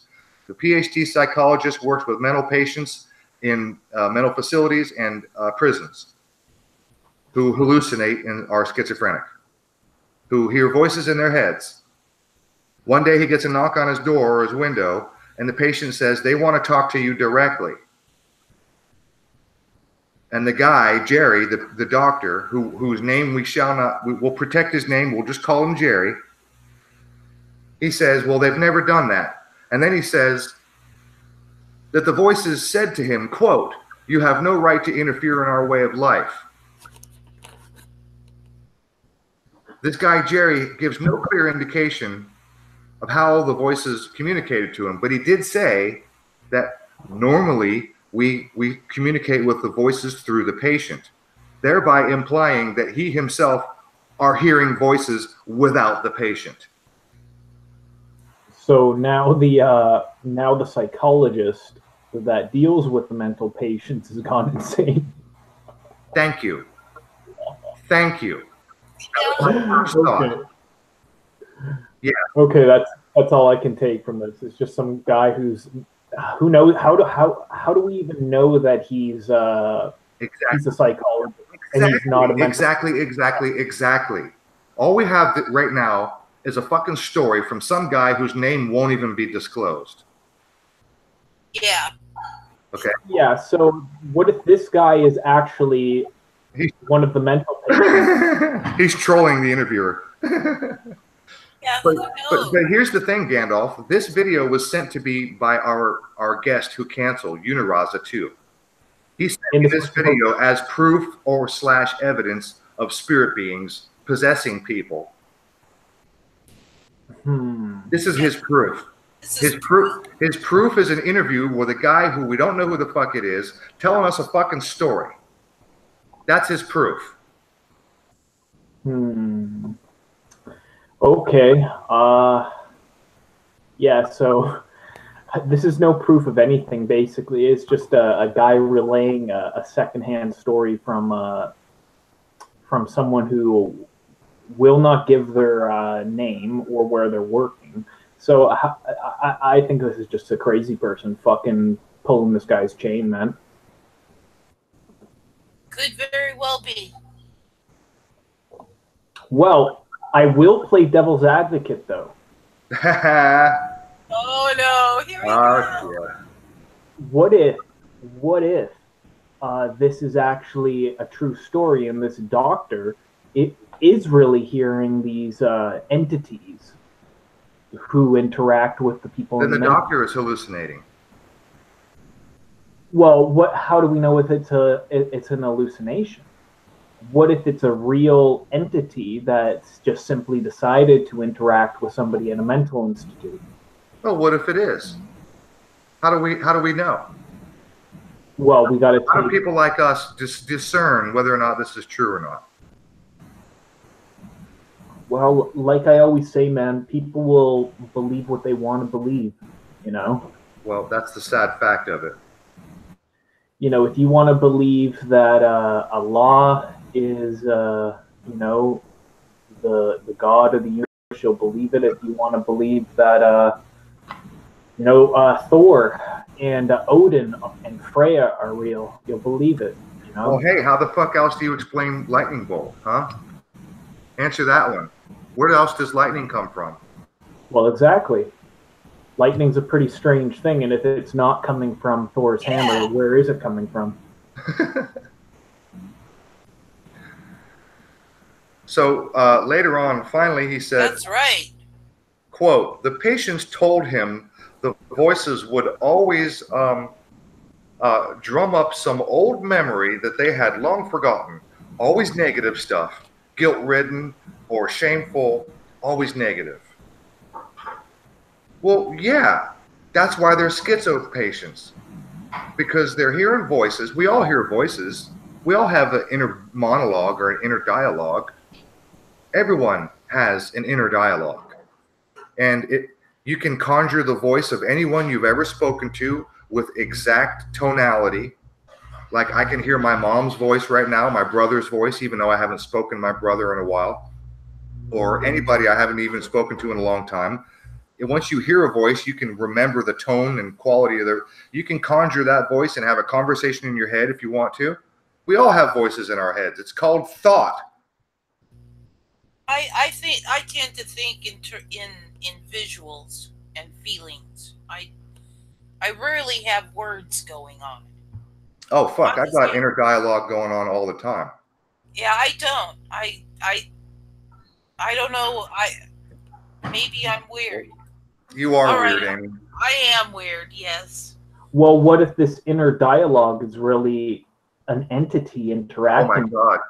You could be right. I'm possessed. Yeah. What if we're both possessed and Amy is not? That's right. That's the truth of it. Well, Amy's an atheist too, so she must be possessed because she doesn't have the grace of God protecting her. Don't call me an atheist per se, because I do believe God is consciousness creating the now, but it's not like some other being outside of me and you and everybody else. We are the culmination of God. Does that make sense? No, not really. All right. I'm just saying I see us as co-gods, co-creating the now. And I'm sure you're not going to argue that now isn't the culmination of all the choices that we all have made. No, I wouldn't argue that. I figured. Well, this whole thing reminds me of religion. I mean, everything that this guy has said so far reminds me of religion because from birth, because like he said, that the voices, these mental patients, they would always drum up some old memory that they had long forgotten, always negative, guilt-ridden or shameful, always negative. Reminds me of religion because from birth, we're told that we're rotten and sinful and we need saving, salvation, we're helplessness, etc. This is what religion teaches, is that you are worthless, you're dirt, you're nothing without God, that you're sinful and you're rotten and you're evil and you're broken. This is what religion teaches people. So it's no surprise to me that these people, these schizo patients, are drumming up old memories, long forgotten. And by the way, haven't we all had old memories just pop into our head for no fucking reason? Bueller? Yeah. Well, that's true. That's true. But, you know, what if there's some type of being that's giving us these memories and it's... What if there is? Where's the proof of that? Yeah, that's what we're looking for, is the proof. Sure, we can speculate. We can sit around all day and play what-if games. It gets us nowhere. This guy wants me to believe that this is proof. This video, this testimony, this anecdotal statements and assertions by this quote-unquote PhD guy, this is proof to him. It's not proof. It's anecdotal stories. Well, yeah, it's not proof to me, but it is proof to somebody. You know what I mean? That's why we all come at this with our own perspective on things. And that's the funny thing is when the voices in your head tell you nice things, that's God, right? Right. Like if I said to you right now, I pray to Lord Voldemort, and Lord Voldemort speaks to me, and I hear his voice, and he tells me what to do, you'd think I was shitball crazy. You guys would think I was batshit. I speak to Lord Voldemort. Lord Voldemort speaks to me. Well, who am I to say that? But if I change the word Lord Voldemort to, oh, I don't know, Jesus Christ, everything is fine. I'm normal. Right? Well, how are we to know that you're not being spoken to by Lord Voldemort? He can't prove a negative. Yeah, so, you know, everyone's going to come at this with their own perspective. Hey, I'm speaking to Lord Voldemort. Prove me wrong. I can't do it. You know, you could be speaking to Lord Voldemort. I could actually be Gandalf. You don't know that, but maybe I actually am Gandalf. I've just taken this digital form. Listen to this. I'm going to play this video for a couple of seconds from this point right here. Listen to this shit, and then we'll talk about it. You know what? Actually, I was thinking, too, that's the direction you want to move. You're going to end up like these psychotic patients here. And if you look at their Turn up the sound. They were molested, they were beaten, they were tortured. A lot of very bad things happened to these people. You know, I hear about a prisoner who did all these horrendous things, and I go, man, what a disgusting guy. You know, then I look into his background and find out he was tortured, he was locked in the closet, he was burnt by cigarettes, he was starved, he was molested. I mean, all these horrible things, you know, that generate a ton of emotional negative energy, and these things feed on that. That's a treasure trove. The prisons are goddamn cesspools for these things. I mean, you walk into a prison and you can just feel it. The heavy, negative, you know, no good thing will be unpunished in one of those places. Hang on, I think I put it in the wrong place. You know what? Actually, I was thinking, too, you know, if that's the direction you want to move, you're going to end up like these psychotic patients here. And if you look at their background, a lot of the times they were molested. You've got a lot of background going on. A lot of very bad things happen to these people. You know, I hear about a prisoner who did all these horrendous things, and I go, man, what a disgusting guy. You know, then I look into his background and find out he was tortured, he was locked in the closet, he was burnt by cigarettes, he was starved, he was molested. I mean, all these horrible things, you know, that generate a ton of emotional negative energy, and these things feed on that. That's a treasure trove. The prisons are goddamn cesspools for these things. I mean, you walk into a prison and you can just feel it. The heavy, negative, you know, no good thing will be unpunished in one of those places. Well, okay, since you mentioned it, the only time I've been imprisoned. All right, I'm sorry. I might have wrote down the wrong timestamp on this video, and I don't want to waste you guys' time. But I have a note here. The guy says, don't act out of fear because they can smell fear.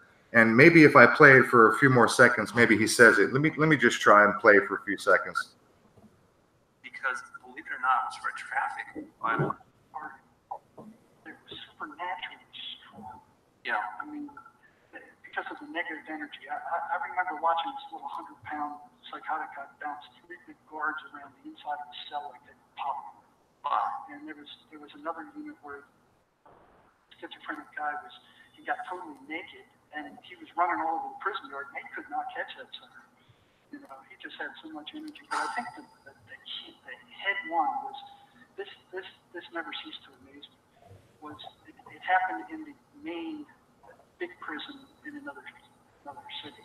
But you know, I talked to several people who witnessed it, and this was a huge psychotic guy, prisoner, and they had him locked up in maximum security. Wanted to move him to another cell. Wanted to do it right now. So they asked him to come out of there. All right.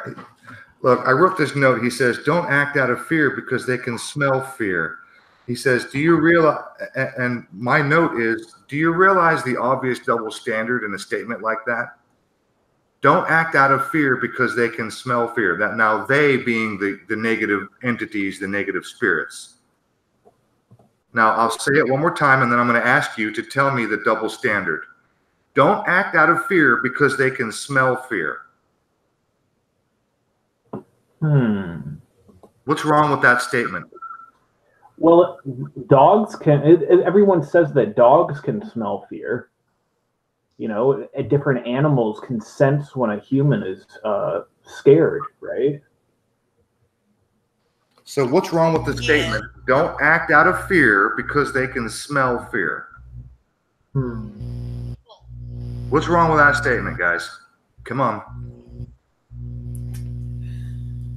Well, keep in mind, I'm playing the devil's advocate right now. So, and I've got it. And by the way, for the listeners, I'm screen sharing, so I can't see the chat. So anybody who's trying to give me an answer, I can't see it. So what's wrong with the statement? Don't act out of fear because they can smell fear. What's wrong with that?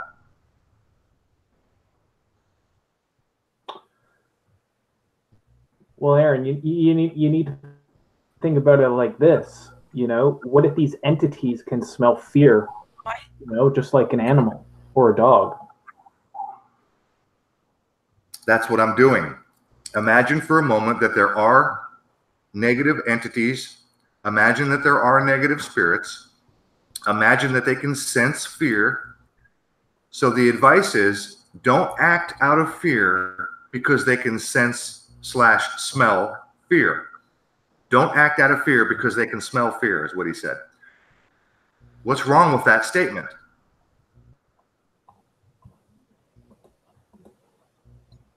It's a double standard.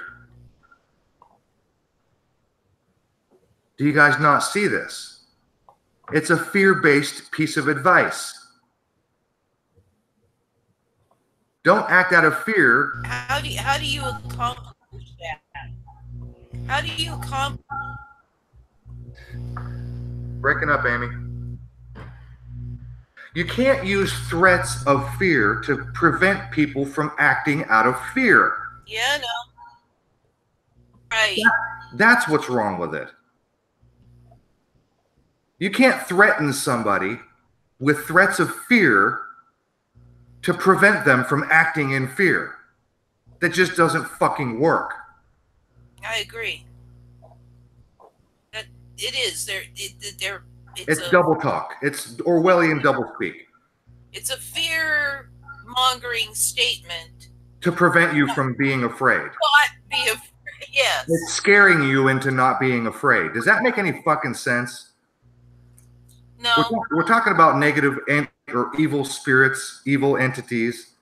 Don't act out of fear because they can smell your fear. Oh my God, I don't want them to smell my fear. I shouldn't act out of fear. Fuck, I'm already afraid. I'm afraid to act out. Yeah. It's just a retarded statement to make. Yes.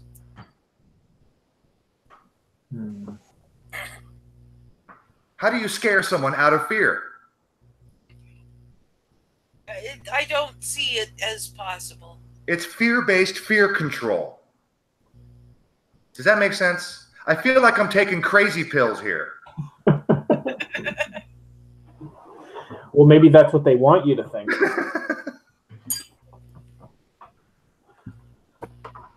Jesus Christ.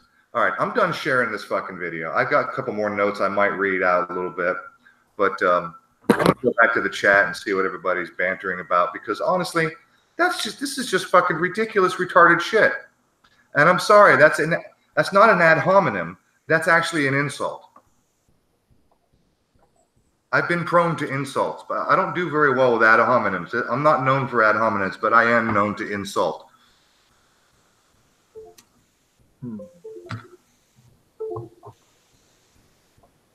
Oh, King 9, are you done with your dinner? You want to come give us your thoughts? I'm going to drop the link one more time. King 9, you want to pop in and say a few things? Here comes the link. If you want to come join us, get it while the getting's good, because holy shit, there's a lot of comments to catch up on. All that shit that I missed has just flown by. Hang on a second. John LeBon, did I see John is still in here? I think he came in and out. They're flying by because I was not watching, and now that I'm on the page, it's like catching up, and so they're zipping on by. John LeBon, if you're still in the, did I drop it already? Where did it go? There it is. There's the link. It's a couple of comments above.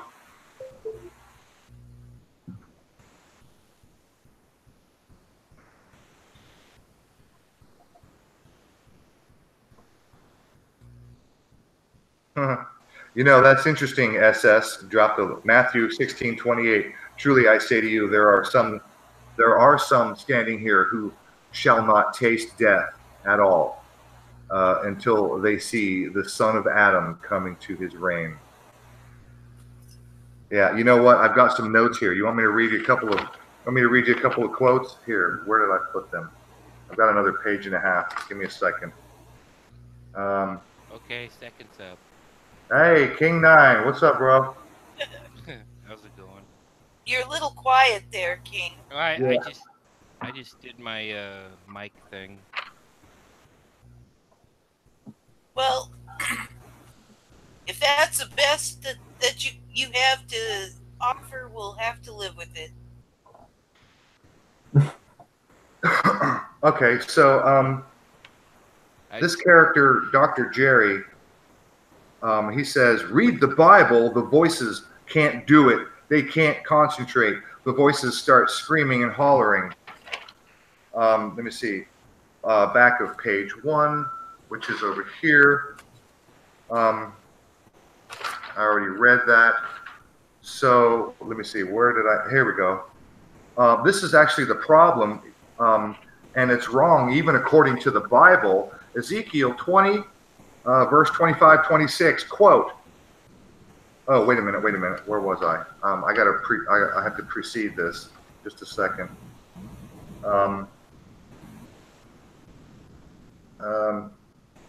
So James Voices interview ask about homeless people. That's interesting also. Hang on, please bear with me. This is good shit, I gotta tell you. Because the guy fucking said, I couldn't believe it. Oh, Swedenborg, who is like the mentor of this other character, Dr. Jerry.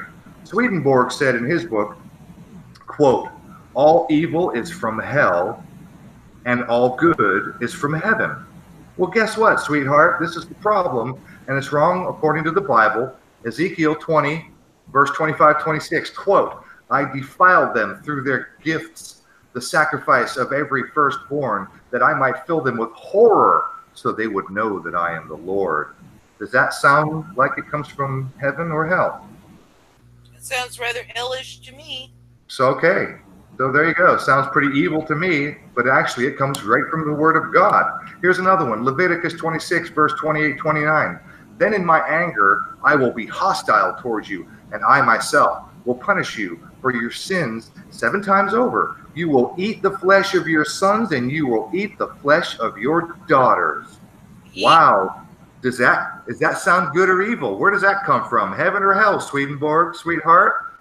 Here's one more, guys. Isaiah 45, verse 7.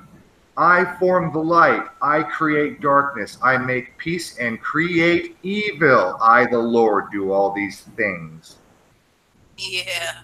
Sounds like Swedenborg never actually fucking read his Bible.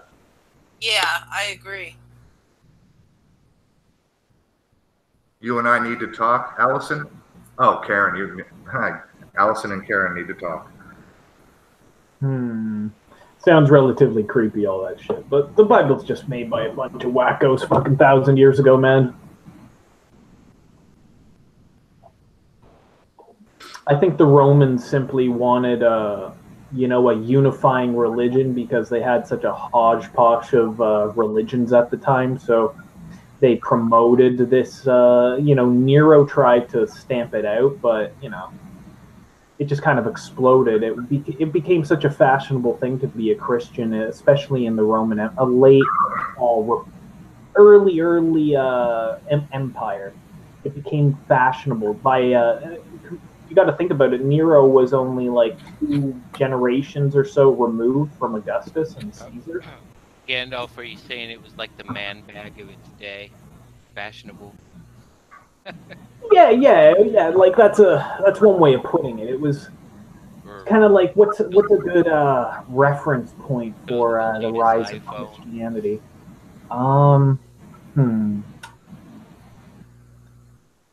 bowler hat or the suit, you know, of the early imperial times of Rome.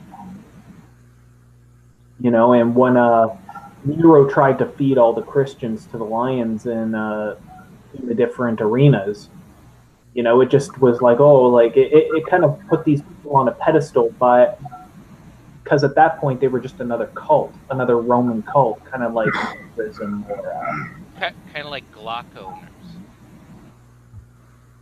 Further Like in the what? I said Glock owners. Glock Oh, owners. Glock. Yeah, some of the channels I watch are, you know, gun channels or what I call beans and bullets channels, and I make. You have to be there. So further in the interview, this Dr. Jerry says his schizophrenic patients hate going to church. So what? Yeah. What? Yeah. What's the point? Like, so what? So what if schizophrenic? Hey, somebody's got an echo. King 9, do you have the live chat open? I do, but the sound's off. Okay. Sometimes it kicks in and out, and sometimes it takes a minute to reset itself. Make sure if you have the page where we're live in YouTube, make sure that's muted or paused. He dropped out. Oh, shit. Did he? Yeah. Not sure what happened there. All right. Well, come back again, King 9. I don't know what happened. I just want to finish one or two more notes, and then I'll be off of this subject, and we can get on to whatever else. So schizophrenic patients hate going to church. So fucking what? I'm sorry. I've personally met Bible-thumping Christians who say and do things that would easily qualify as schizophrenic. And it's like I said a minute ago, if I said to you right now that I speak to Lord Voldemort and he speaks to me, he answers my prayers, right? You'd think I was batshit crazy. But if you change the word Lord Voldemort to Jesus Christ, everything's fine. I'm totally normal.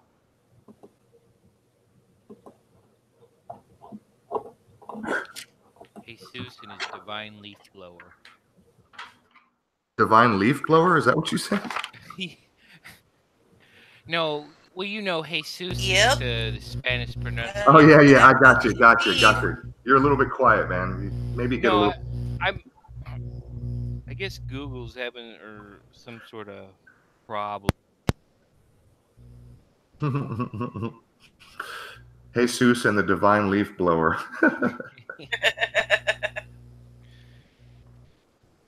He'll come by your house and do your yard for $75 a week. There you go. So this guy Jerry tells this story in this interview of this guy who lost this really awesome life and family because of the voices. And the interviewer asks about like homeless people who, you know, on the street, you see them talking to themselves. And Jerry says, no, those are spirits and demons. Every time, he said. So to him, I guess there's no such thing as psychosis. They're always evil spirits. Every time somebody has a mental problem, there's no such thing as like mental problems and, you know, psychosis and schizophrenia. No. It's all evil spirits. I guess, huh? Oh, and one more thing. At 34 minutes and 9 seconds in this interview, you can actually hear the interviewer yawn. All right, let's get off this topic. One more thing. This is my last note, and I'm all done. I promise. Except for this other page, but I'll let that go. Actual fishing story.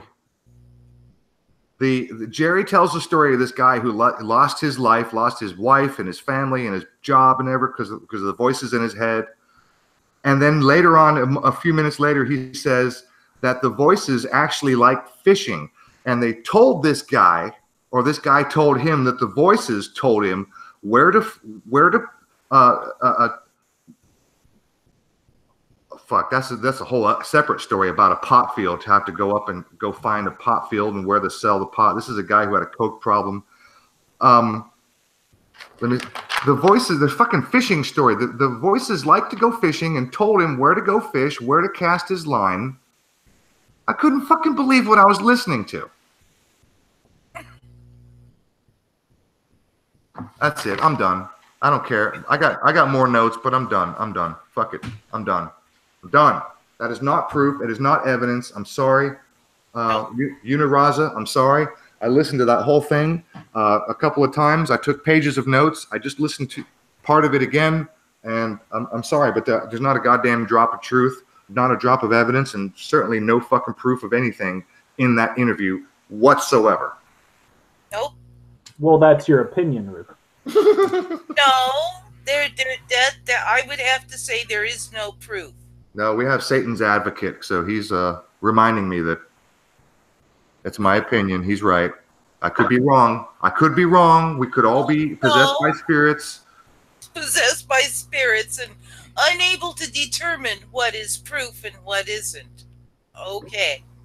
Well, there's a lot of people that say that the UFOs are really alien creatures from hell.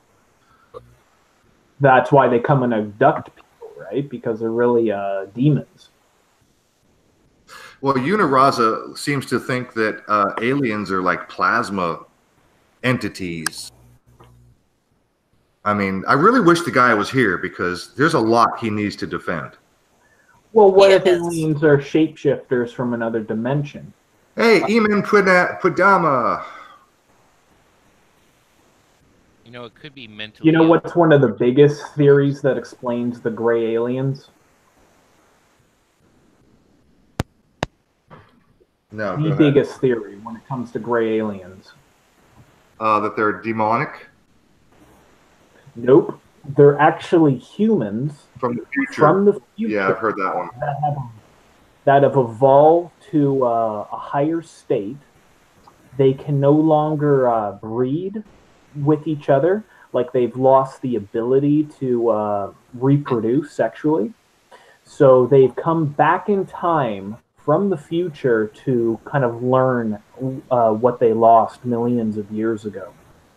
And that's why gray aliens are interested in Earth. Like, you'd think if there's millions of planets out there, why would they be so interested in this one planet with humans on it? It's because they're actually us from the future. That's why the gray aliens are so fascinated by humans. Or also because assuming that this is a real situation where there's aliens and they were interested, maybe because there are thinking agents and entities called human beings, and we are a fucking resource.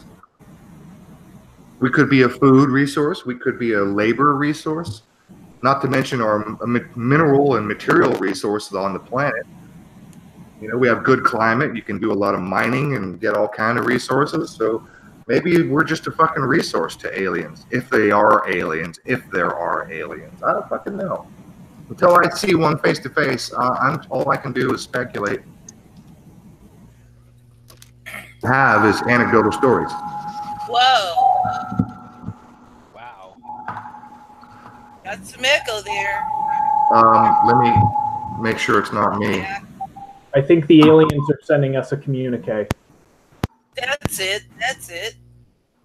King 9, can you get closer to your microphone, because you're really quiet? It is. It's up in my grill. That's a little bit better. Yeah, that's a little bit better. I don't know. It's a good one. It's a Sennheiser.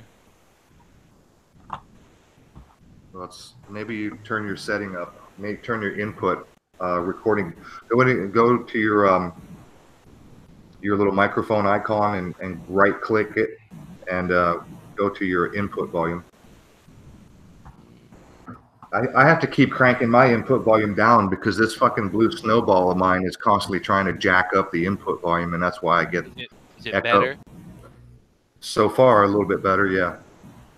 Yeah, I got all my sound things turned all the way up. Liam. Who? Liam is? You mean who's SS? Who's Liam? Is Liam X male? Is he in here? Oh, Liam Yahweh. I got you. He's currently in a federal prison, actually. Are you serious? Oh, is he? Yeah, he's in a federal prison. Liam X male's in prison? Yeah, he's in a federal prison for threatening to kill Susan Wojcicki, the CEO of YouTube. Wojcinski. Yeah. Are you fucking serious? Yeah. He threatened her for suppressing his great YouTube truther channel. No way. Yeah. Liam X male is in prison for threatening Susan Wojcinski. Yeah, he said he said on Twitter he was gonna kill her for trying to stop his YouTube channel from growing. Okay. Wow. I thought that guy was a little off. We had him on the show once, and that dude was. Yeah. So you've had several convicts on this YouTube. Yeah, we had Sidethorn on, and we had. Liam? We did have Liam on here. Amy really knows how to pick them. Thanks. Well, you're the one who brought Uniraza, and you're the one who brought Liam around. Did and I bring Liam? I'm the one who got Sidethorn, but yeah, you know how to pick them, Amy. Well, I think you gotta. I think I've got my own track record. I think those two are out overshadowed by Sidethorn. By a long shot. He begs with the bean or the cop, some of the cop block crowd.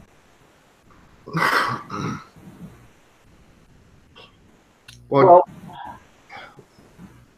I would say if anybody sees John LeBon, tell him he can come in here. But we've only got 45 minutes left, and that's not enough time for a John LeBon conversation. No. Well, I'm playing the John LeBon / guest that bailed tonight character. Oh well, in that case, you need to talk to me about how the Earth is flat. Yes. Because John LeBon turns out he doesn't believe that space exists, and that pretty much he hasn't outright said it. But if you don't believe in space, then I'm pretty sure you're a flat earther. Well, so you're telling me that there's this place up above us that you can't breathe air. Why would the air want to be around us? Why wouldn't it want to be everywhere throughout the universe? It does. It does want to be everywhere in the universe. Yeah, but gravity. So you're saying you can breathe in space? Yeah, except there's no air to breathe. You can breathe, but there just isn't any air. Well, anyway. That's an opinion. Run to the planet. Because why don't they put a flat earther on a fucking rocket and send them to space? Why don't they put all the flat earthers on rockets and send them to space, never to return? Well, some flat earthers I like, but I'd say they should put Patricia. I like Blue Blood. Yeah, I think they should put Patricia Steer on a rocket, send her to space with a minimal amount of training, and get her to explain away exactly what's going on. She can live stream it, kind of like that Canadian astronaut did that song, like Major Tom, the ground control. That's David Bowie. Yeah. Send Patricia Steer up there with that Canadian astronaut guy who did that David Bowie song. The White Knight. Yeah. Why don't we get it? So King Nine, how much of this I don't know how much you were listening to before you came in. I mean, what is your take on what you've heard about this so-called proof of spirits? I think there's a lot of unexplained things out there that exist, but I'm really not quite sure. I have an open mind about it. Unexplained things, yes. I agree. There are plenty of unexplained things. And those of us who are intellectually honest have a phrase for that. It's called "I don't know." Yes. You know, you don't beg the question. You don't leap to conclusions. When you don't know, you don't fucking know. Right. And to say, well, I don't know what causes lightning, therefore Thor. Yes. But you got to come up with something, otherwise you can't write a book to sell for Yeah. $29.95. There you go. So, okay, let's move on. King 9, what are you familiar with the Electric Universe? Oh, I've heard of it, but no, I'm not totally familiar with it. Okay. Well, maybe you'll go ahead. No, I was gonna say, I used to talk to Lost Horizons a lot, but I knew she was into that stuff. I don't know if you're familiar with her. No, I'm not. Oh, okay. Well, I've kind of entertained all these possibilities myself. It's interesting looking into the paranormal side of YouTube.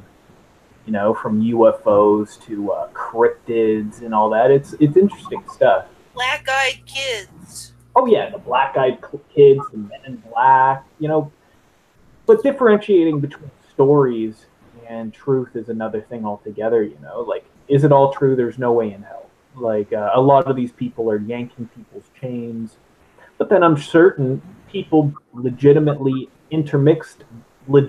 believe what they see. Like when it comes to these paranormal events, shadow people and whatnot, right? But what it is another question altogether. Yes.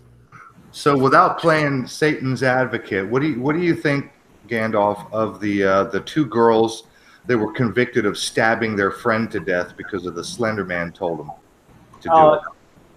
Probably just the girls thought it was really, the whole Slender Man thing was so cool, and they were probably like little children pretending that they were getting messages from Slender Man telling them to do this, so they went and tried to kill them. You know, people will believe what they want to believe, and these two little girls obviously believed in this Slender Man thing, a story that had never existed before. There was nobody talking about Slender Man back in the 90s. It's like a modern pop culture thing that these two girls latched onto, basically. I've never even heard of it. Yeah, well, first I've heard of it. Well, Amy, that's because you're like from a different generation. It's a new generational thing that's been pushed for that kids are getting into now. You know what I mean? It's like we have Bigfoot, UFOs. They have Slender Man. All right. Well, I was still, you know. Bigfoot comes from outer space. His name's Chewbacca. Well, they say actually Chewbacca was directly based off of Bigfoot. And then you got Bigfoot midgets. They come from the planet Endor. You know, the Ewoks. Sorry, I couldn't help it. You guys got to watch the movie Battle for Endor. It's kind of a low budget movie made for TV, I think it was, but it was like directed by George Lucas, and it's like the most ridiculous movie you'll ever watch, and it's totally based off. There's all the little Ewoks running around in the movie. Guys, I want to show you something. Check this out. It's brief, and it kind of lends to the point we're talking about here. Watch this. Can you see my screen? Oh, hear me. I see it. Okay. I'm going to play this. It's only a couple of seconds long. The guy who's the bald guy right here. And then there's a woman in blue and there's a little boy, right? Now watch this.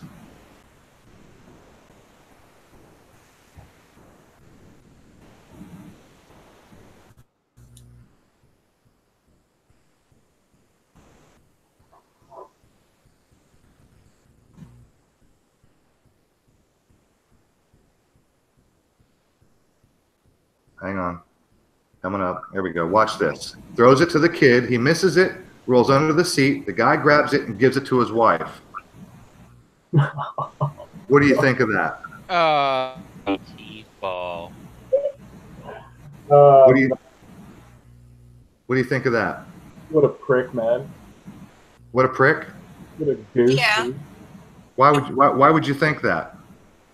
Well, I mean, oh, sorry, I didn't. Well, I just think it would have made the little kid's day. No, go ahead. Everyone tell me why you think that guy's a prick. Well, Okay, because... Oh, go ahead. I'm sorry. no, you go ahead. No, I was going to just say, obviously, it come at the little kid.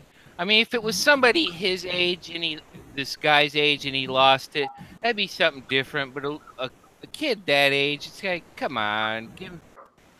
He's just giving it to his old lady so he gets laid that night. Yes. I mean, that's just total bullshit.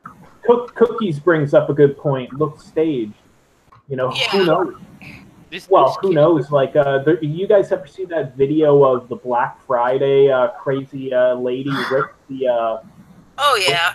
rips the vegetable steamer out of the little kid's hands? And then the woman's that it's her kid. She attacks her, and she's like, "Why are you being so violent?" Apparently, that was staged. Yeah. Who knows? I think almost all. Okay. Of So made do them as I have a good consensus here? Everybody thinks that the bald guy's a prick. Well, Yeah, he looks like a fucking douche, bro. Amy? well, I'm thinking either he was unaware that the child had, It was thrown to the child. He missed it. Yeah. So I'd say that, but yeah, I would go with Dick. all right, King 9 opinion. asshole. Okay, would you like? I've actually had that happen to me as when I was a teenager, and I wasn't gonna big deal it. But there again, I've been at a Padre game where a little kid like that, a ball was coming at me, he dropped it. I just picked it up and I just gave it to him. Okay, this story went viral, and everybody on the internet and in Twitter went absolutely apeshit. The guy was an instant fucking national villain. Would you like to know the whole story now? Yes. Sure. This guy, he gives it to his wife. It was their first time ever at Wrigley Field, okay? So to them, that was a big deal for them to be there at Wrigley Field. Front row seats, or literally second row seats. Okay? Yep. So, later on, after the guy gives that ball to his wife, later on, the ball player who threw it to the kid, later on, gave him a signed, and you can see right where my mouse is, gave him a signed ball. So you got a better deal. But he's also got another ball in his hand. How did he get the second ball? Would you? Here's the whole story. Hold your horses. Okay. So the ball player who threw it to him later on after the game or somewhere at some time gave him a signed ball. Yay! Everything's right with the universe. But what's with the second ball? Here's the thing. Here's the thing. The bald guy, the original bald guy, who picks it up and gives it to his wife, that guy already picked up one ball and gave it to that kid. And that same bald guy picked up two other balls and gave it to two other kids. And the one that he gave to his wife is the fourth ball that he fucking caught. See how things can be manipulated? How does that happen? He gets. Because he's second row. He's like right behind the pitcher or some shit. Oh yeah. And see, he's in a prime spot. The guy got his hands on four balls. One he gave to that little boy. That's why the kid already had 2 balls. Yeah, when you have all the data.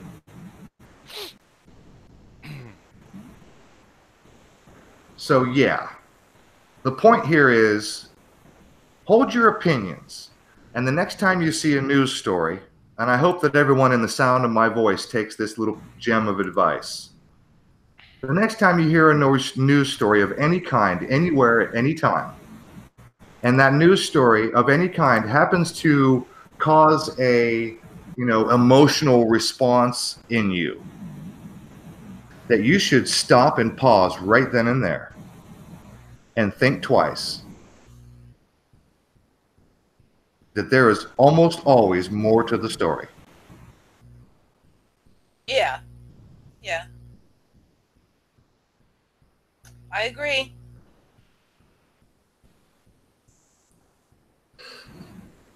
So now that all 3 of you on my panel right now just vilified the shit out of that guy, not knowing all the information. Well, now, hold on. You were pressing me, and I wasn't sure. And you said, what do you think? And you didn't give me all the information.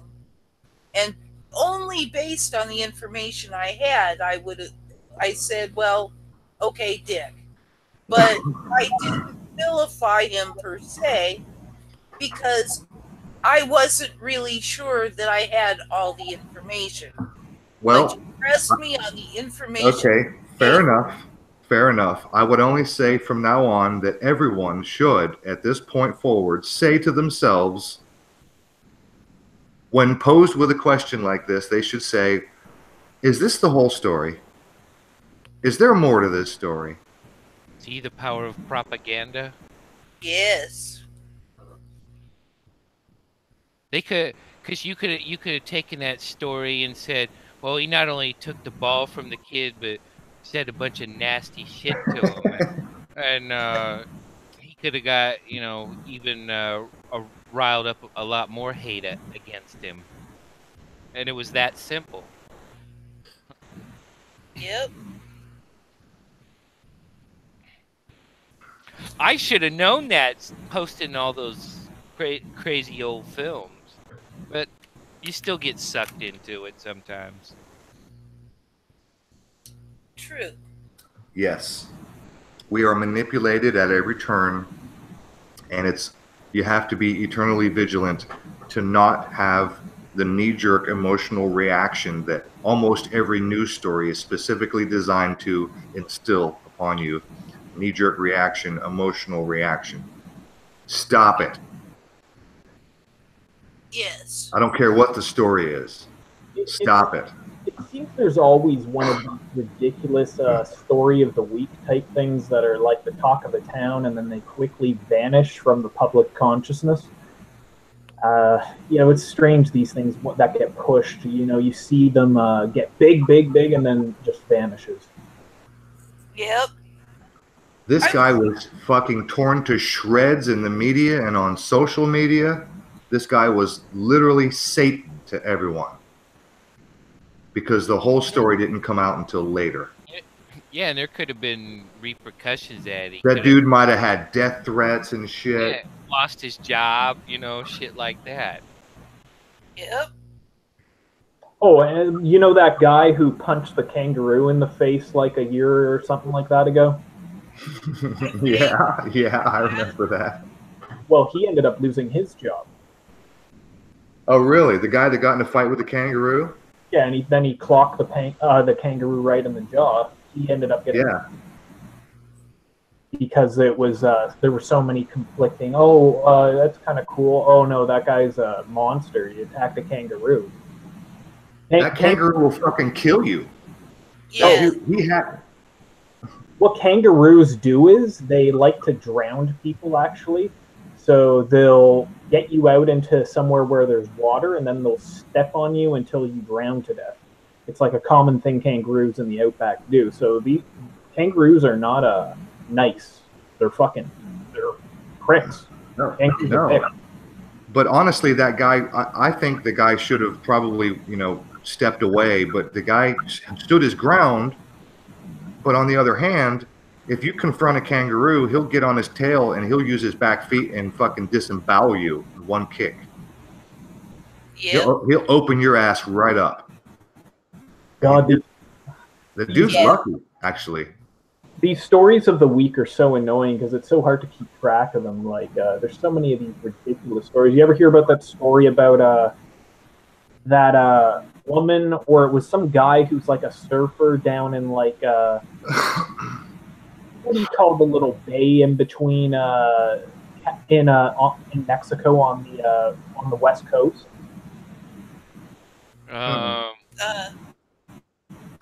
La Paz, It's like a or the one further down, Cabo San Lucas. like the Sea of Cortez or something like that. Oh yeah, Sea of Cortez with the.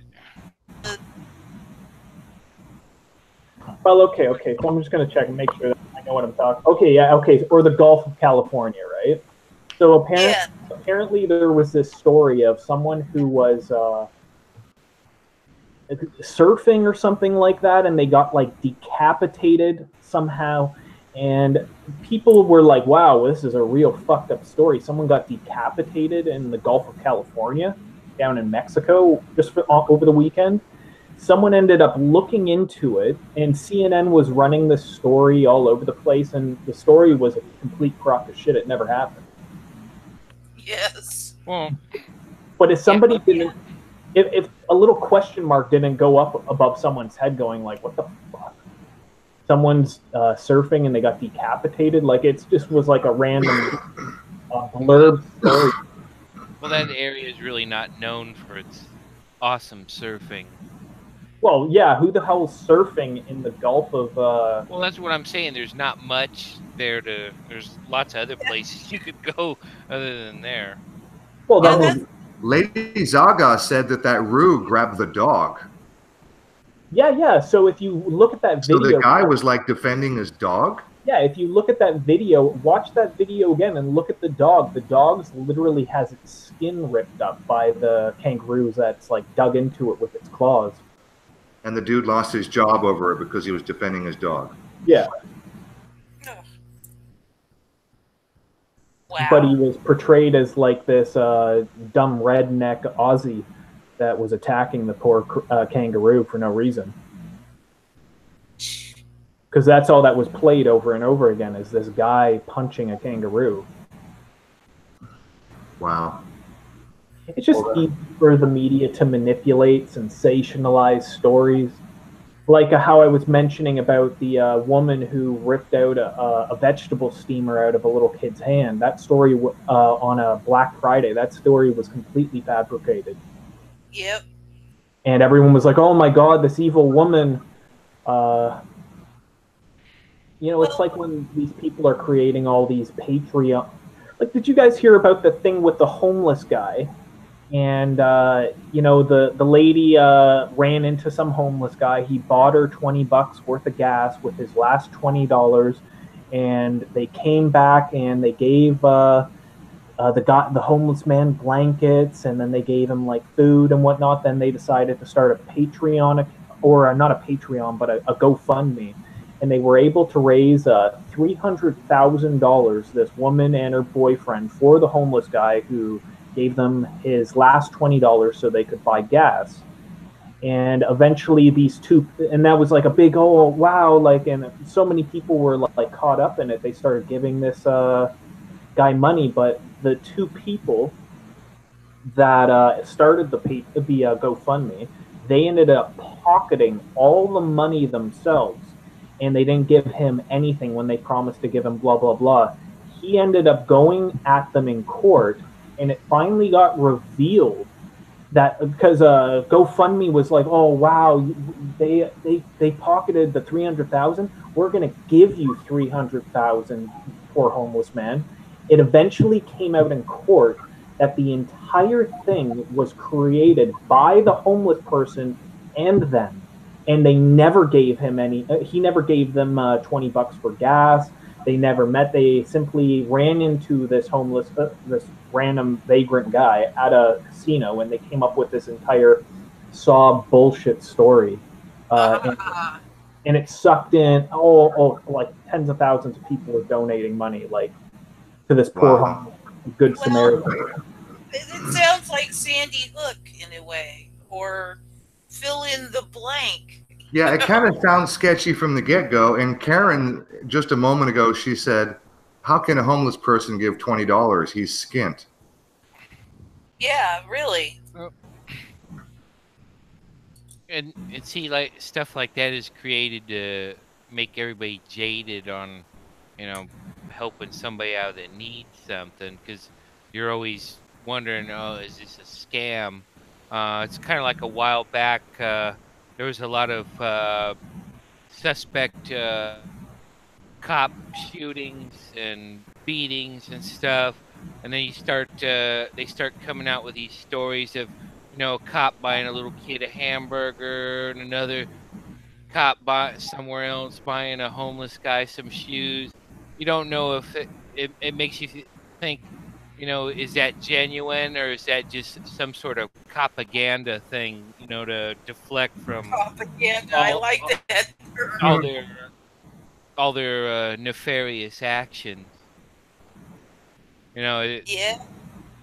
kind of like with the story of the guy. You know, you just see a little clip and you can jump to a conclusion, not knowing everything, and maybe even add some, like I said, add some stuff to it, and make this guy look like a total piece of shit. You know. Wow, Lady Zaga dropped a link, and she was talking about this viral video of a polar bear petting a dog. This video of a polar bear literally petting a dog. And this viral video of this polar bear petting a dog video went viral. And then she just said now, polar bear eats dog, dog petting polar bear ate sled dog hours after cute viral video. So after the polar bear was being nice and pet the dog, he ate the dog. Wow. Thanks, thanks, lady. Thanks for that horrible thing you just put in my mind. This is just testing. You know, when it comes to getting the whole story, It's just. I'm sorry, Amy, you're cutting out bad. I know. It was just tasting. He was testing the flesh of the dog. see if it was within his acceptable parameters. You know, when it comes to getting the whole story, Amy and I were talking to our guest, Uniraza, on Skype last week. And he was telling me about God and these, you know, spirits, and he tells me this story. He said he had this horrible mess in his bathroom, and then it cleaned itself up. And I know I'm paraphrasing. I gave you the short version, but ultimately, I was like, wait, what? And he was like, yeah, there's this horrible mess, and literally it was my own piss and shit in my bathroom. And then, you know, inexplicably, it was all cleaned up the next morning. And I was like, wait, what? And I literally had to do a double take, and I made him tell the whole story again. So the first time he told me the story, he gave me the impression that there was piss and shit all over the floor, like a toilet overflowed, like a horrible, terrible mess. And that's how he described it, was a horrible mess. And he even said it was my own, you know, piss and shit. And then he said, and when I woke up the next morning, it was all cleaned up. It was all clean. And I said, wait a minute, wait. When you woke up? And I was like, was this a dream? And I literally made him tell the whole story step by step. And what it turned out was, oh, and by the way, his explanation for how it got cleaned up was God or spirits. I forget exactly. I think it was God, but spirits. Well, Roof. But hang on. So ultimately, No, go ahead, Gandalf, because I already told you the story. You know, what's your question? Well, no, I was just going to say, don't they say that the Lord works in mysterious ways? He sure does. He sure does. So after I made him tell me the story step by step, what I discovered was that there wasn't a horrible mess in his bathroom. It was a toilet that was clogged. It was about to overflow, but it had not yet overflown. And the guy, our guest who canceled, instead of, getting a fucking plunger and taking care of the problem, he goes to bed. And when he wakes up the next morning, the toilet had flushed itself. It had unclogged itself. And he literally asked me straight up, how do you explain that? He did. Are they going to turn it into a shrine? I wish, my face still hurts because I face palmed so fucking hard. So let me get this straight, Uniraza. God unclogged your toilet. Maybe that's why kids in Africa are still starving and dying and suffering malaria and little wormy parasites that bore into their eyeballs and cause them to go blind. Maybe God is too busy unclogging toilets to take care of dying children in the cancer ward. Yeah. Because apparently God is a plumber. Is he a union plumber? I'm just asking. Look, I literally had to explain to this guy all kinds of things like, yeah, your shit turns to liquid and water, and toilet paper is designed to dissolve. And for Christ's sakes, have you never seen a toilet unclog itself? It drains slowly and little bits of toilet paper, fly away, and then boom, it clears itself out. You never seen that? And I have to be fair. I got to be fair. I think it was a day or so later, he hit me on Skype, and after talking to like his roommate, I think he said that he discovered that his roommate had taken care of it. But on Skype, when he was talking to me, he literally tried to convince me that spirits and or God, I can't remember exactly, but that was the conversation, that spirits exist, God exists. And he was literally trying to, this is an anecdotal story. This is a story he was explaining to me, and that was his evidence that, spirits exist. They took care of his plumbing problem. Suffering in the world. Yeah, that makes sense. I was really looking forward to tonight's conversation because this guy really has a lot to explain. He has a lot to answer for.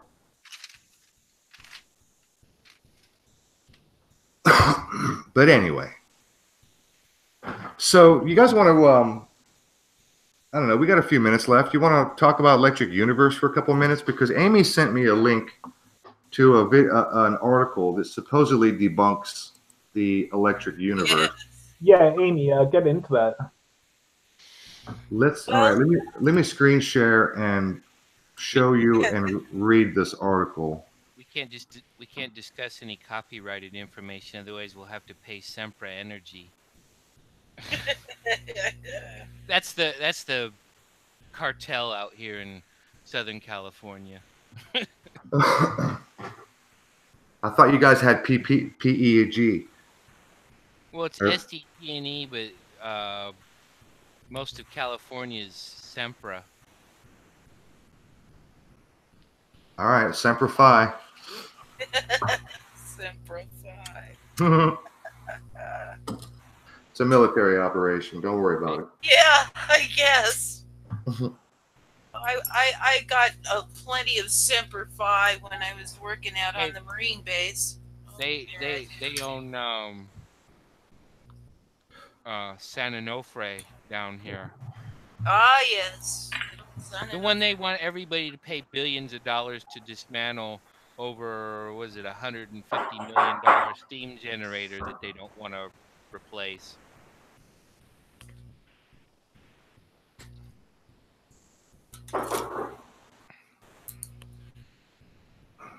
Crazy. That they bought broken, and they knew it was broken, but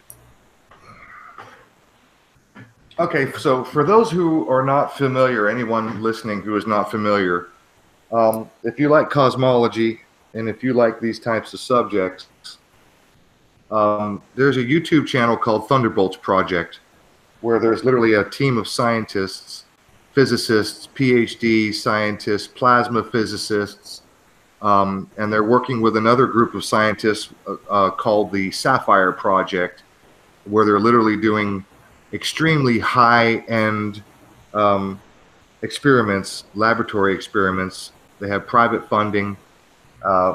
It's a big deal. And they're literally rewriting practically everything in cosmology. So there's this article here that says there's a cosmological model that has gained popularity on the internet known as the Electric Universe. The basic claim of the Electric Universe model is that much of the astronomical phenomena observed in the universe is driven by electrical interactions rather than gravitational ones. Proponents of the model claim that the Electric Universe is a much simpler solution that solves many of the cosmic mysteries mainstream astroscientists are unable to solve. That much is actually true. The model is so simple that it doesn't require any of that mathematical obfuscation found in the standard model. That is also true. But the astroscientists are too set in their ways to look at the model with an open mind. That is also true. True. Yes, it is. We certainly can't ignore such a revolutionary idea, so let's put it to the test. There are actually many variations to the Electric Universe model. I'm going to stop right there. Amy, are you aware of any other variation of the Electric Universe model? Because No, I'm not. I was kind of, huh?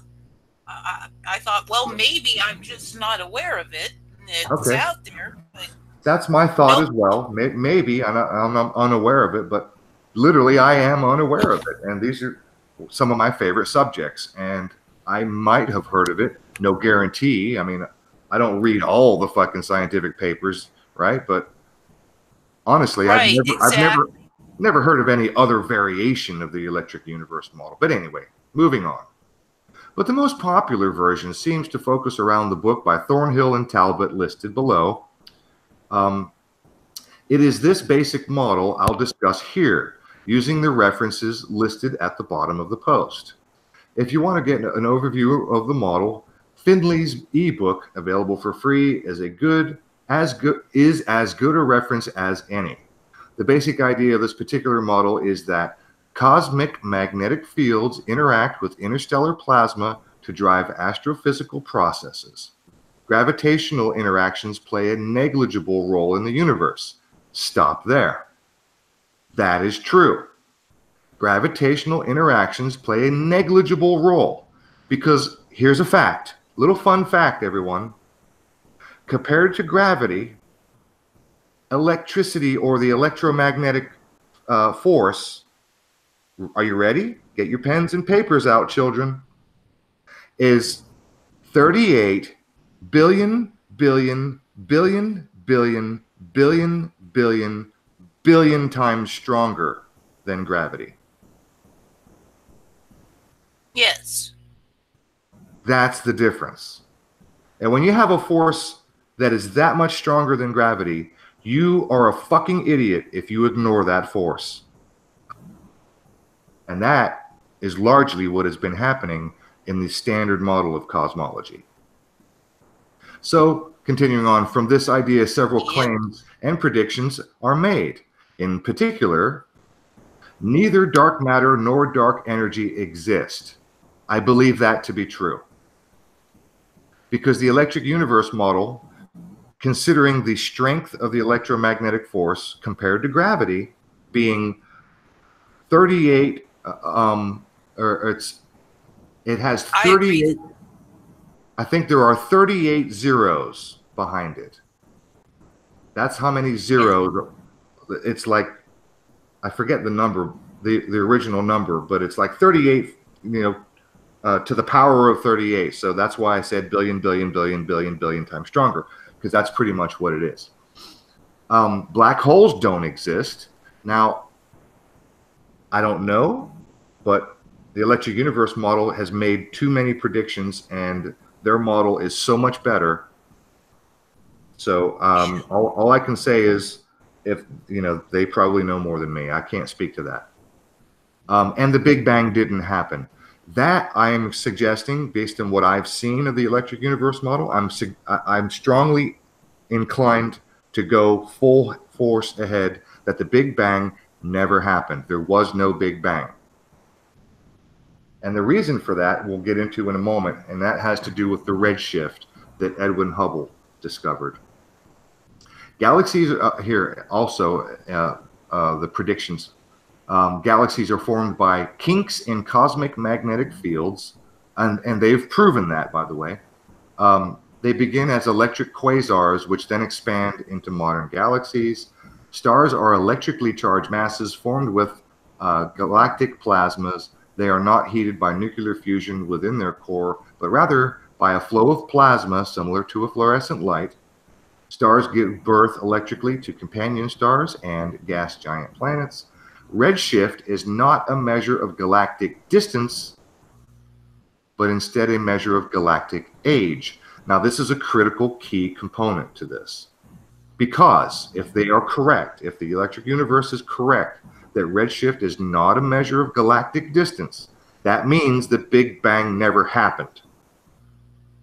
Yes. Because according to Edwin Hubble, who was the first to discover the red shift, and he was under the impression that it was because that certain galaxies are moving away from us, and certain galaxies, and when it's blue, when the double slit lines in the electric spectrum on his spectrograph analysis, when it's blue shifted, then they're either moving towards us or they're not moving away as fast. So a redshift indicates speed in expansion, and that is where the expansion of the universe concept was originated, was with Edwin Hubble and his redshift discovery. And so other scientists wind the clock backwards to what they call the singularity, and this is where we get the idea of the Big Bang. So if the Electric Universe model is correct, that redshift is not a measure of galactic distance, but instead a measure of galactic age, then that means that the Big Bang didn't happen. Also, they say special relativity is wrong, general relativity is wrong. I can't speak to that. I don't know.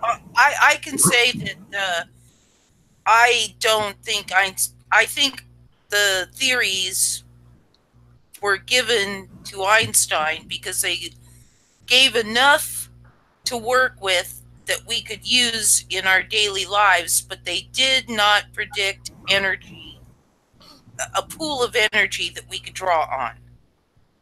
Well, I gotta say, I'm a Big Bang fundamentalist, you guys. So this is heresy. And I think you guys should repent for your anti-Big Bang dogma that you're trying to force on people.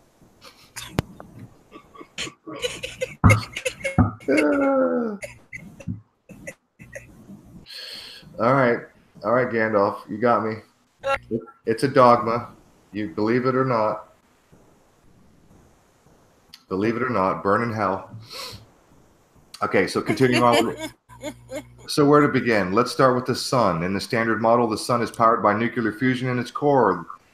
There, the fusion of hydrogen and helium produces not only light but heat, but neutrinos. In the Electric Universe model, the sun is lit by electricity-excited plasma. This gives us two very clear predictions. The first is regarding neutrinos. The standard model predicts that the sun will produce copious amounts of neutrinos due to nuclear interactions in its core. The EU model predicts the sun should produce no neutrinos. I don't know if that's true or not, so I won't speak to that. The EU model clearly fails this test because neutrinos are produced by the sun. We have not only observed solar neutrinos, we have imaged the sun by its neutrinos. I am going to suggest that that is actually bullshit. And I could be wrong, but from what I know of neutrinos, the first and only test, now I could be wrong, but I know that the very first test of neutrinos was conducted in a mine shaft. I think it was 5 miles deep inside of a little cave that was carved out for this experiment. And what they did was they set up a tank of hydrogen. Was that in South Africa? I don't know where. Well, I only ask that because I understand that's where some of the deepest mines are located. I think this was in fact a 5 mile deep. What they needed was shielding, so they wanted to go as deep underground as they could to shield from other types of cosmic rays. And they set up this gigantic fucking tank. I think it was 10,000 gallons of hydrogen. And when you split or maybe it was helium, or fuck, I forget. But when you split one molecule, then it produces hydrogen. I think when you split helium, you get hydrogen. Yes, because helium is 2 on the table. Okay, so it was like a giant tank of liquid helium, and with a tiny little small air gap space at the top of this gigantic tank. And what they were looking for was hydrogen.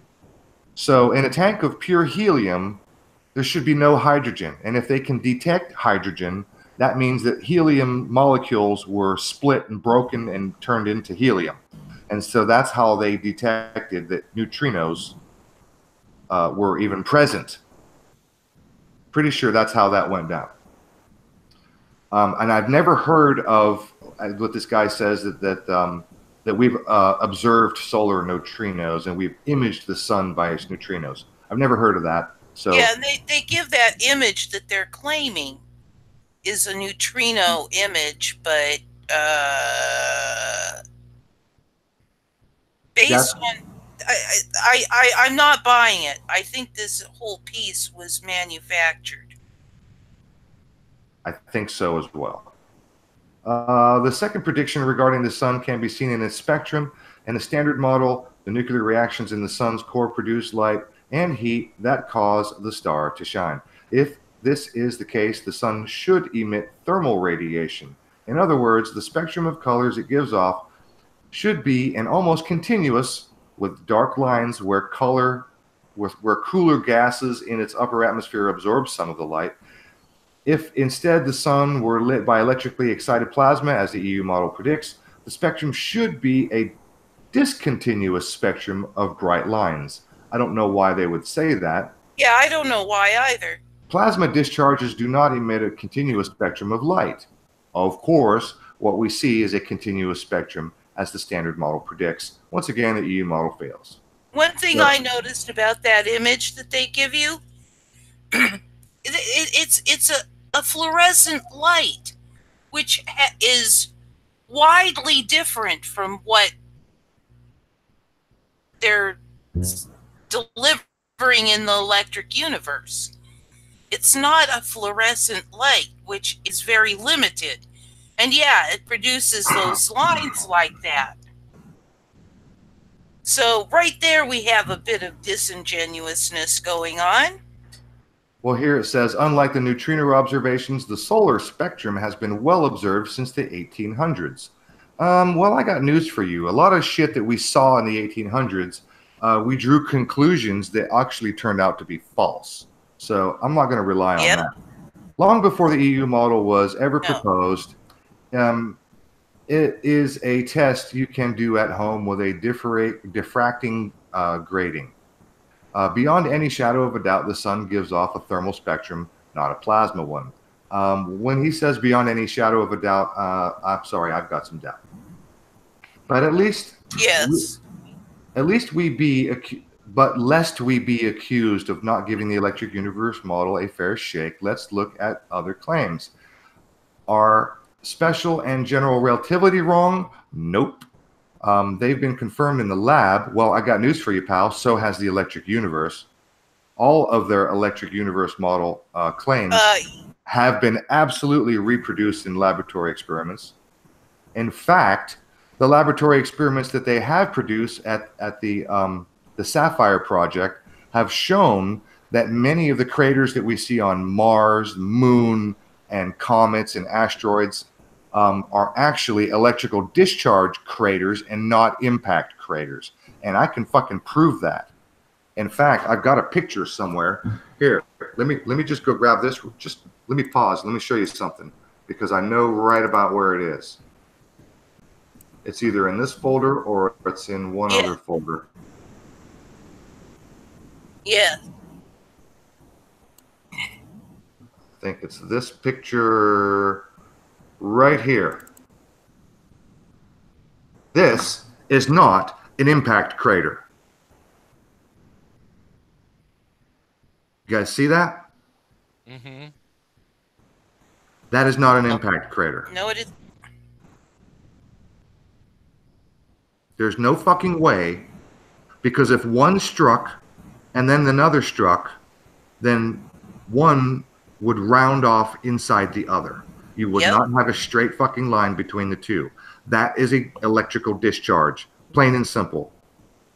Not only that, but if you look to the sides, left and right, you see scarring of the surface material to the left and to the right. But what you don't see is striations going in all directions like you would in an impact. True. And this, of course, would explain why they look like, if they were impact craters, everything hit head on, which makes no sense. That, I bet my life, is not an impact crater. Me too. There's another picture I might want to show you before I close this page. Maybe it's this one. Here's one on Mars. Rivers don't do this. This is a picture of Mars. Look very closely. Study this picture for a second. Yeah, rivers don't have almost perpendicular things going across other rivers. Actually, if you look at these, what look like tributaries going upwards, they turn into little tiny, divots, which would almost look craters. Right, exactly. Yep. And if you see right here, dead center of the screen where my mouse is, there's another double crater with a straight line between it. Another one, right there. Yep. Water doesn't do that, folks. I'm sorry. And just to double check, here is, no, I'll leave that one out. Cymatic electrical discharge. I'll just have a look at this real quick. These are electrical discharges. Those are not impact craters. Okay. Yeah, so, one's an experiment and one's on a planet. So I'll go back to the article. Let me see, where was I? Is that similar to, like, if you have a bunch of that iron and you run a magnet under it? Does the... Yes. Okay. So, oh, and by the way, anytime electricity flows, there's always a magnetic field. So exactly, yeah, you're spot on. So how about the idea that stars give birth to other stars and planets? If that were the case, we should see stars form as isolated objects in stellar nurseries, then later form planetary systems. Instead, what we see is protostar. Protostars form with protoplanetary disks of gas and dust, out of which planets form. Well, again, this is because of the spiral nature of a double filament in plasma. And anybody who has one of those little fucking tabletop plasma balls that you can touch and the electricity goes towards where your finger is, the little glass balls with the Tesla thing in the middle. Yep. If you actually look very, very, very closely at those filaments, what you'll find is a double filament for every one of those little fingers and they spiral around each other, causing a natural spinning action. Rotation ensues. So there you go. We've observed these at various stages of development around different stars, and even have dozens of examples in the Orion Nebula, which is a nearby stellar nursery. So they give all these pictures of the Orion Nebula. It doesn't look good for the Electric Universe model, but let's give it one last chance. In the standard model, galaxies formed gravitationally and are well developed relatively early in the universe. Well, that's kind of hard to say, isn't it? Because where the fuck were you relatively early in the development of the universe? I mean, that's just a big guess. You can't say that galaxies were well developed relatively early in the universe. That's a guess. Sorry. Yeah, really. How the fuck do you know exactly what happened 13.8 billion years ago? Quasars are powered by black holes in the center of galaxies and are one example of what we call active galactic nuclei. In the EU model, quasars are formed by pinches in cosmic magnetic fields, and they've proven this in the laboratory, and they've also shown it in cosmology, and form them and then form galaxies, and then galaxies form. Rather than being an indication of distance, redshift is a result of age of galaxy or quasar. So galaxies mature. So as galaxies matures, so that's terrible writing. As galaxy matures, poor writing, bad editor, its redshift decreases. If the EU model is right, then we should only see quasars with high redshifts, therefore large inferred distances. Although the more distant redshifted a galaxy, the less developed it should appear. And then they show these examples here. And I won't speak to those either. But yeah, remember, all sciences are all a guess.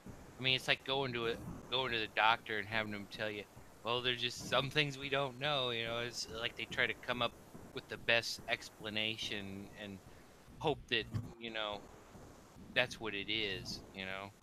Yep. That's absolutely correct. And anybody who's been to the doctor with any kind of serious problem or curious problem, unless it's ridiculously obvious, for the most part, they make a lot of guesses, they treat symptoms, and they say, well, let's try this and see how you feel. Call me tomorrow. Yep, they sure do.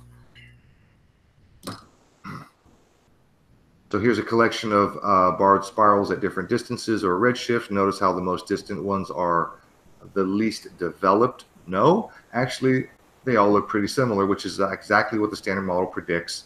That's funny how he keeps saying what the standard model predicts, because if anybody watches the Thunderbolts Project, watches their videos, watches their updates, watches their lectures, watches their conferences, what you will find is dozens upon fucking dozens of examples where the Electric Universe proponents will say and show articles straight out of fucking NASA, and the article title is, well, we didn't expect that, or scientists scratched their heads because they didn't expect this, or wow, they were surprised at this result or that result. And then the Electric Universe people say, well, not only did we expect it, we fucking predicted it. In fact, Wal Thornhill, who's the leading physicist on the Electric Universe project, is actually on record predicting exactly what you would see when they slammed that probe into the asteroid a couple of years back. Wal Thornhill said what you're going to see is a very, very bright flash before the actual impact. And that's exactly what they saw. And the scientists at NASA scratched their heads once again, had no explanation for it, because they didn't consider that the fucking comet itself was electrically charged. And when you have a super high speeding metallic object like a fucking probe slam into it at high speed, when it hits that magnetic field, it causes that fucking bright flash of light before the actual impact. They predicted it. It happened. I call that vindication. Yes. Or two, in science, there's a lot of egos involved. So obviously, You know, everybody wants to. I want to be the first one to be right. You know. Yeah, but one thing, and I think I said this earlier, but I'm going to say it again. I think one of the reason that hit pieces like this are written has to do with the energy that we swim in. We are swimming in energy. Yes, we are. And if they admit this and that we can actually tap this energy, basically what we have is free energy, which means we don't need money because all money does is account for our human energy added system. And once you have free energy, you wind up accounting for grains of sand, basically. Who needs money? Right. We got plenty of energy. Well, and of course, that's their own. Go ahead. Oh, I was just going to say, money is just one of the tools in the control toolbox. That's what I've been saying all along. It's just a tool. Amy and I have gone. Well, it is a foundational tool. Okay, fair enough. It is a foundational tool. It is a big tool. It's the main tool. One of the main tools. But I won't take any more time. But if anybody's interested, check out some of these comments, because some of these people in the comments are just destroying and challenging this guy pretty heavily. Well, it is what allows all the other tools to exist.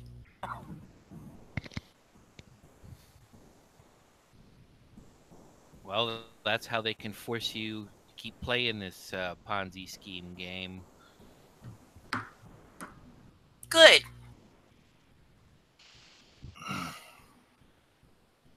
Just more conform or die. Many of the people, if anyone's interested, check out the comments. And yep. So many of these comments are really just taking this guy to the fucking woodshed.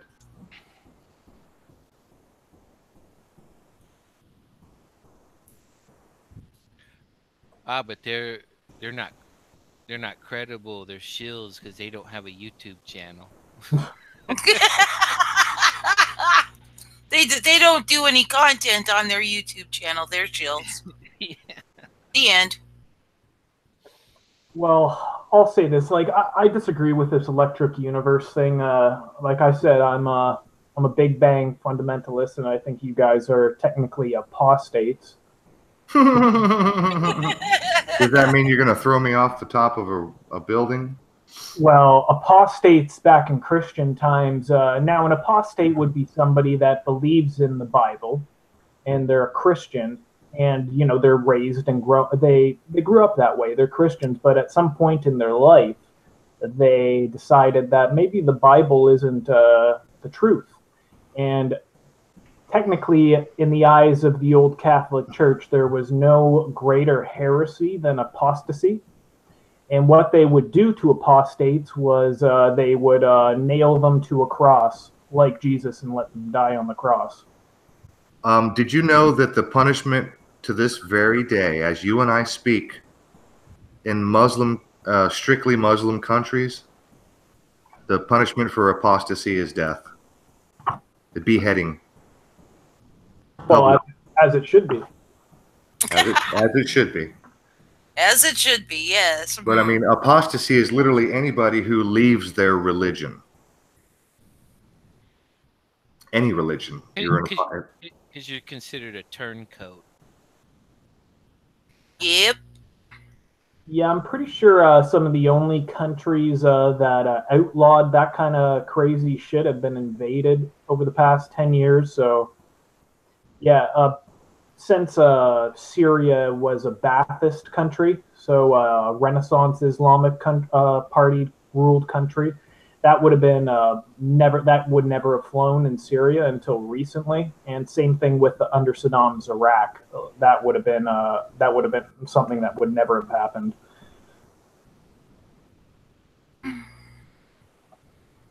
But here's a good comment. Redshift is not how fast something is going away from us.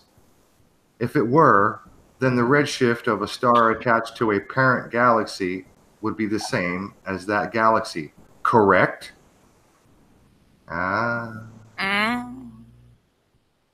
These comments are great, man. I mean, it's like everybody's just beating this guy up pretty good. Anyway, I'm gonna leave that there. Trying to defend, I see. I'm gonna leave that there, and there's here Testing the Electric Universe by Brian Koberlein. 516 comments. Wow, this guy got some attention. So there it is. If anybody wants to look that shit up. Hey, Eckhart Tolle showed up. Yay! I wish I could watch the comments. I really do.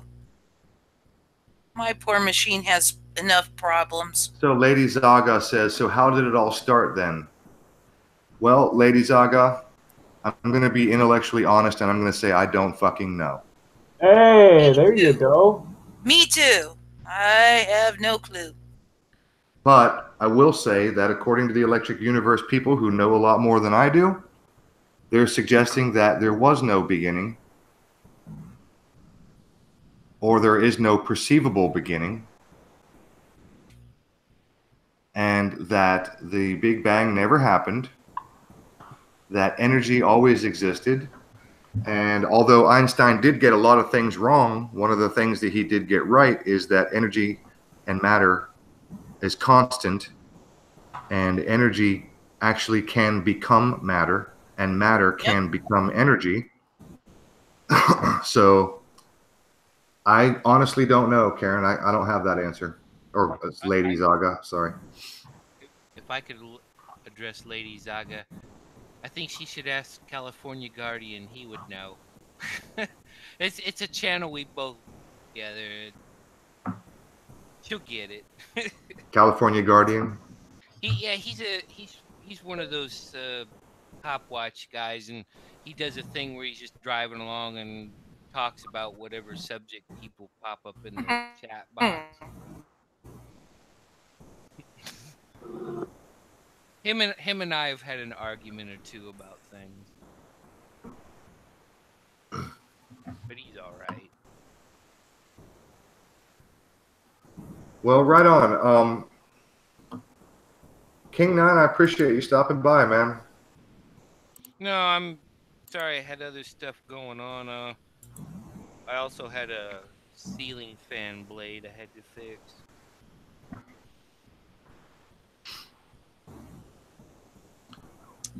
Well, absolutely. Well, fucking A. Get off YouTube and make yourself useful once in a while. I think you're just making excuse.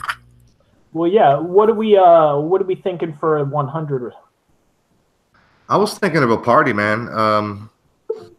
Literally, like just a whatever topic. I might even break out my damn guitar and pluck a little, and have a little sing along or something stupid, or just have a bunch of jokes, or just whatever you guys want to talk about, or whatever the chat people want to talk about.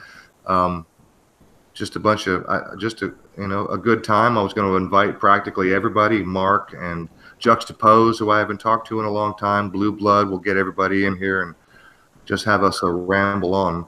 Hell yeah, let's do it, bro. I'm stoked, man. Like, it's pretty trippy. It's the 100th show. It feels like yesterday you and Ian were just drinking, smoking, shooting shit. Yeah, I know. Well, I hope that I will be able to make it, but if I get booted out of here before next Friday, I can't make any promises, but I will do my best. Well, I'm not sure if we'll do it next Friday. I'm not sure if we'll do it before Christmas. Yeah. We might want to take a break. No guarantees. However, I was also thinking, since we got a 100 show coming up and the end of the year is so close, that maybe we could do a end of the year Dumbass of the Year award, Worst Guest of the Year award. There we go. Something fun. Something fun. Worst guest ever. Something fun. You know, most batshit crazy idea presented on the show. I'm probably gonna have to hand that one to John LeBon for trying to convince me that dinosaurs don't exist. I hope my Bigfoot shows up there. Yeah. Well, you know, we could do a vote. I'll tell you what, for everybody listening, why don't you leave me a comment and vote for the worst idea presented on the show, and we'll hopefully we'll get some, you know, some submissions and response. Yes. So yeah, everybody listening, leave me a comment after the video, not in the chat, or well, I guess if you can leave it in the chat because they're now recording that shit as part of the live stream. Yeah, just leave me a vote for worst show ever, worst topic presented, worst guest, worst concept. You know, we could do a you know, the end of the year closeout, like worst of the worst, whatever. Yes. Worst news story. We could have we could do like a whole, almost like the Oscars, man. We could have different categories, right? Worst news story, worst guest, worst topic. Biggest shill. Oh yeah. Biggest shill. That's a good one. Best mainline conspiracy channel. Well, then it sounds like you're going into the direction of like the old Dean Martin roast show. Sure, why not? Hey, we could even do a roast. That would be great. Yeah. Actually, Lanny's been doing a pretty good job roasting shills. Well, let's just go over every single one of these topics, man. So yeah, like we'll figure this out on Skype, all right? Yeah, we'll get this figured out. Oh, the thumb war. Yeah, Lady Zaga, good one. Yes. That was a good the thumb war. Yeah, the QAnon show with Mark. The thumb war. Holy fuck, we had 101 thumbs down. That was amazing. It was. Yeah, that was probably one of the more sketchy hangouts we've ever done. Other than I missed it, but the one where you guys got trolled by someone in a mask or whatever, or had a hood on and was naked or whatever, tied up to a chair. Oh my god. Yeah, I don't think we should do that. Yeah. I don't even know. Hey, where is that? Do you have that? No. I don't even. That was on my original channel, and I don't have that. I don't have that show. I don't think I have it downloaded. Oh no way. Well, I'm pretty sure. Okay, so yeah, we'll talk about that on Skype though. Well, you said. I'm sorry. Go ahead, King Nine. I was gonna say maybe that guy was. Yeah, we'll get this. The Gimp from Pulp Fiction. Dude, we had a fucking guy troll us. Private Jan, this guy fucking came in in our early days. We were throwing the links in the live chat, just inviting people to come in, and this guy came in and he injected some S&M shit with some guy who was the Gimp. He fucking ball in his mouth, and he was tied up, and he was, oh my god, it was horrible. Did you catch a strike for that? No, I didn't. It was ghastly. It was fucking horrible, and immediately, as soon as that show was done, producing or processing, as soon as it was done processing, I immediately went into the editing mode on YouTube and I chopped it out. Well, so even if I did have that show in archive, I don't have that section. Yeah. No big loss. Well, I mean, people just do that kind of stuff to distract from a topic or whatever, just to be a general asshole. I think it was more than that, man. I've been trolled pretty hard when I've tried to do hangouts myself. Like I've been mooned by kids. You know, they've put on midget porn on their cell phones and then put it to their webcam. So, you know, I'd have to take down the hangout. But this was like a sophisticated, like, lunatic. Whoever. He hacked the hangout the first time. Lady Zago, were you there? Did you say you were there for that particular show? Wow. Is that the? I mean, your comment, is that to that what we were talking about?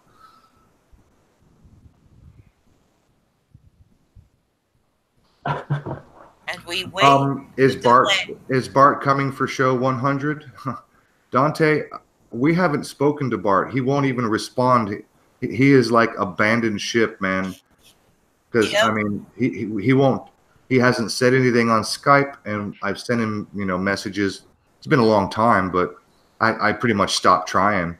I said, hey, how you been, and how's it, whatever, and no reply. So Bart has pretty much jumped the ship. Yep. We have no idea.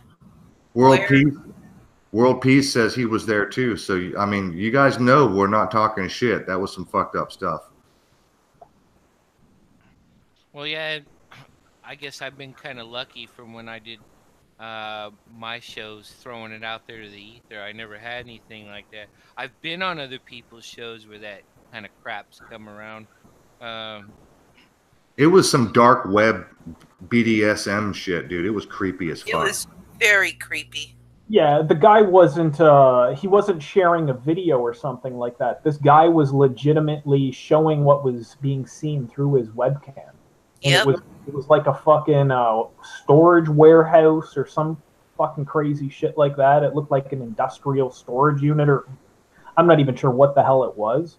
But whatever was coming through his webcam, like there's no way in hell this was like a screen capture or something like that. There was someone tied up to a chair, like looked like they were like naked or something like that, with like a hood over their head. Yep. Yeah, because I've been on panels where that they had the delay, and I was just there waiting for this, and it was usually during one of those spring break or whatever, just waiting for them to do something stupid, and they'd always jump the gun before they were even on the show because of the delay, and they just boot their ass out. Yeah, that would have been a good thing. But I remember, like Ruth, you were trying to kick the guy, but you couldn't, or something like that. That's never happened to me. I've known people that's happened to. But at one point, the guy had administrative control over the show. Yep. Over the whole hangout, he had like administrative privileges, and he was kicking other people out, and he fucking I don't know, we were hacked or some shit. I don't know. It was really wild, but he taught us a lesson. That's for sure. Yes, indeed. I kind of wonder how much of this actually comes from Google directly. Yeah, that's the thing though. Like, there's lots of anyone can come up on YouTube. You know what I mean? So, it could be. There's tons of weird shit that's been shared on this site, and that's why I'll reiterate this. That's why, even though if you think you're deleting a video, that video is not deleted. Everything that's ever been put on YouTube is stored, because then there wouldn't be stuff like Elliot Rogers' YouTube video collection of his videos, right? That they could go over. True. Well, we just know that Google/YouTube have done a lot of suspect things in the past, and I wouldn't put it beyond them that some of this stuff comes from inside. I would say uToilet probably does a lot of that. Well, you notice it seems like it's always certain people or certain types of channels that get the harassment. Yes. And others don't. Very true. I'm not saying that channels that don't get the harassment are colluding with somebody, but yeah, it's hard to say. Anything's possible. Yep. But all right, you guys. Yeah, I'm going to have to take care of business here. real soon. Okay. Well, it was nice chat with everyone. Nice. Thanks coming on, King 9. Yeah, Yeah, nice to have you on again. I had to do my part for the shill cause. That's right. Come in here and distract with my stupid jokes. No, I did it, bro. No, I just in my life I just try to interject a lot of satire and humor, because if you start being serious, with this reality we all live in, it's gonna drive you nuts. Yep. Yeah, dude, you gotta laugh at it, and you can't take anything too seriously, I find. But, All right, you guys. Well, I have actually the outro set up, even though our guest is not here and canceled 2 hours before the show, and his name is on the outro. But before I do, final thoughts, anybody? Love always. Check out my playlist. And that's about it for me. King 9. Stay safe this holiday season. Don't drink and drive, and stay the hell away from cops as much as possible. Satan's advocate, final thoughts? Try and have fun with it, everyone, and don't take everything you see as on YouTube as proof. Stay away from anecdotal evidence and stories as evidence or proof of anything. Be good to each other and pick up your goddamn trash. And with that, we are out of here in one more fucking second. Highlight. Okay, here we go. Ta-da. And outro. Bye, everybody.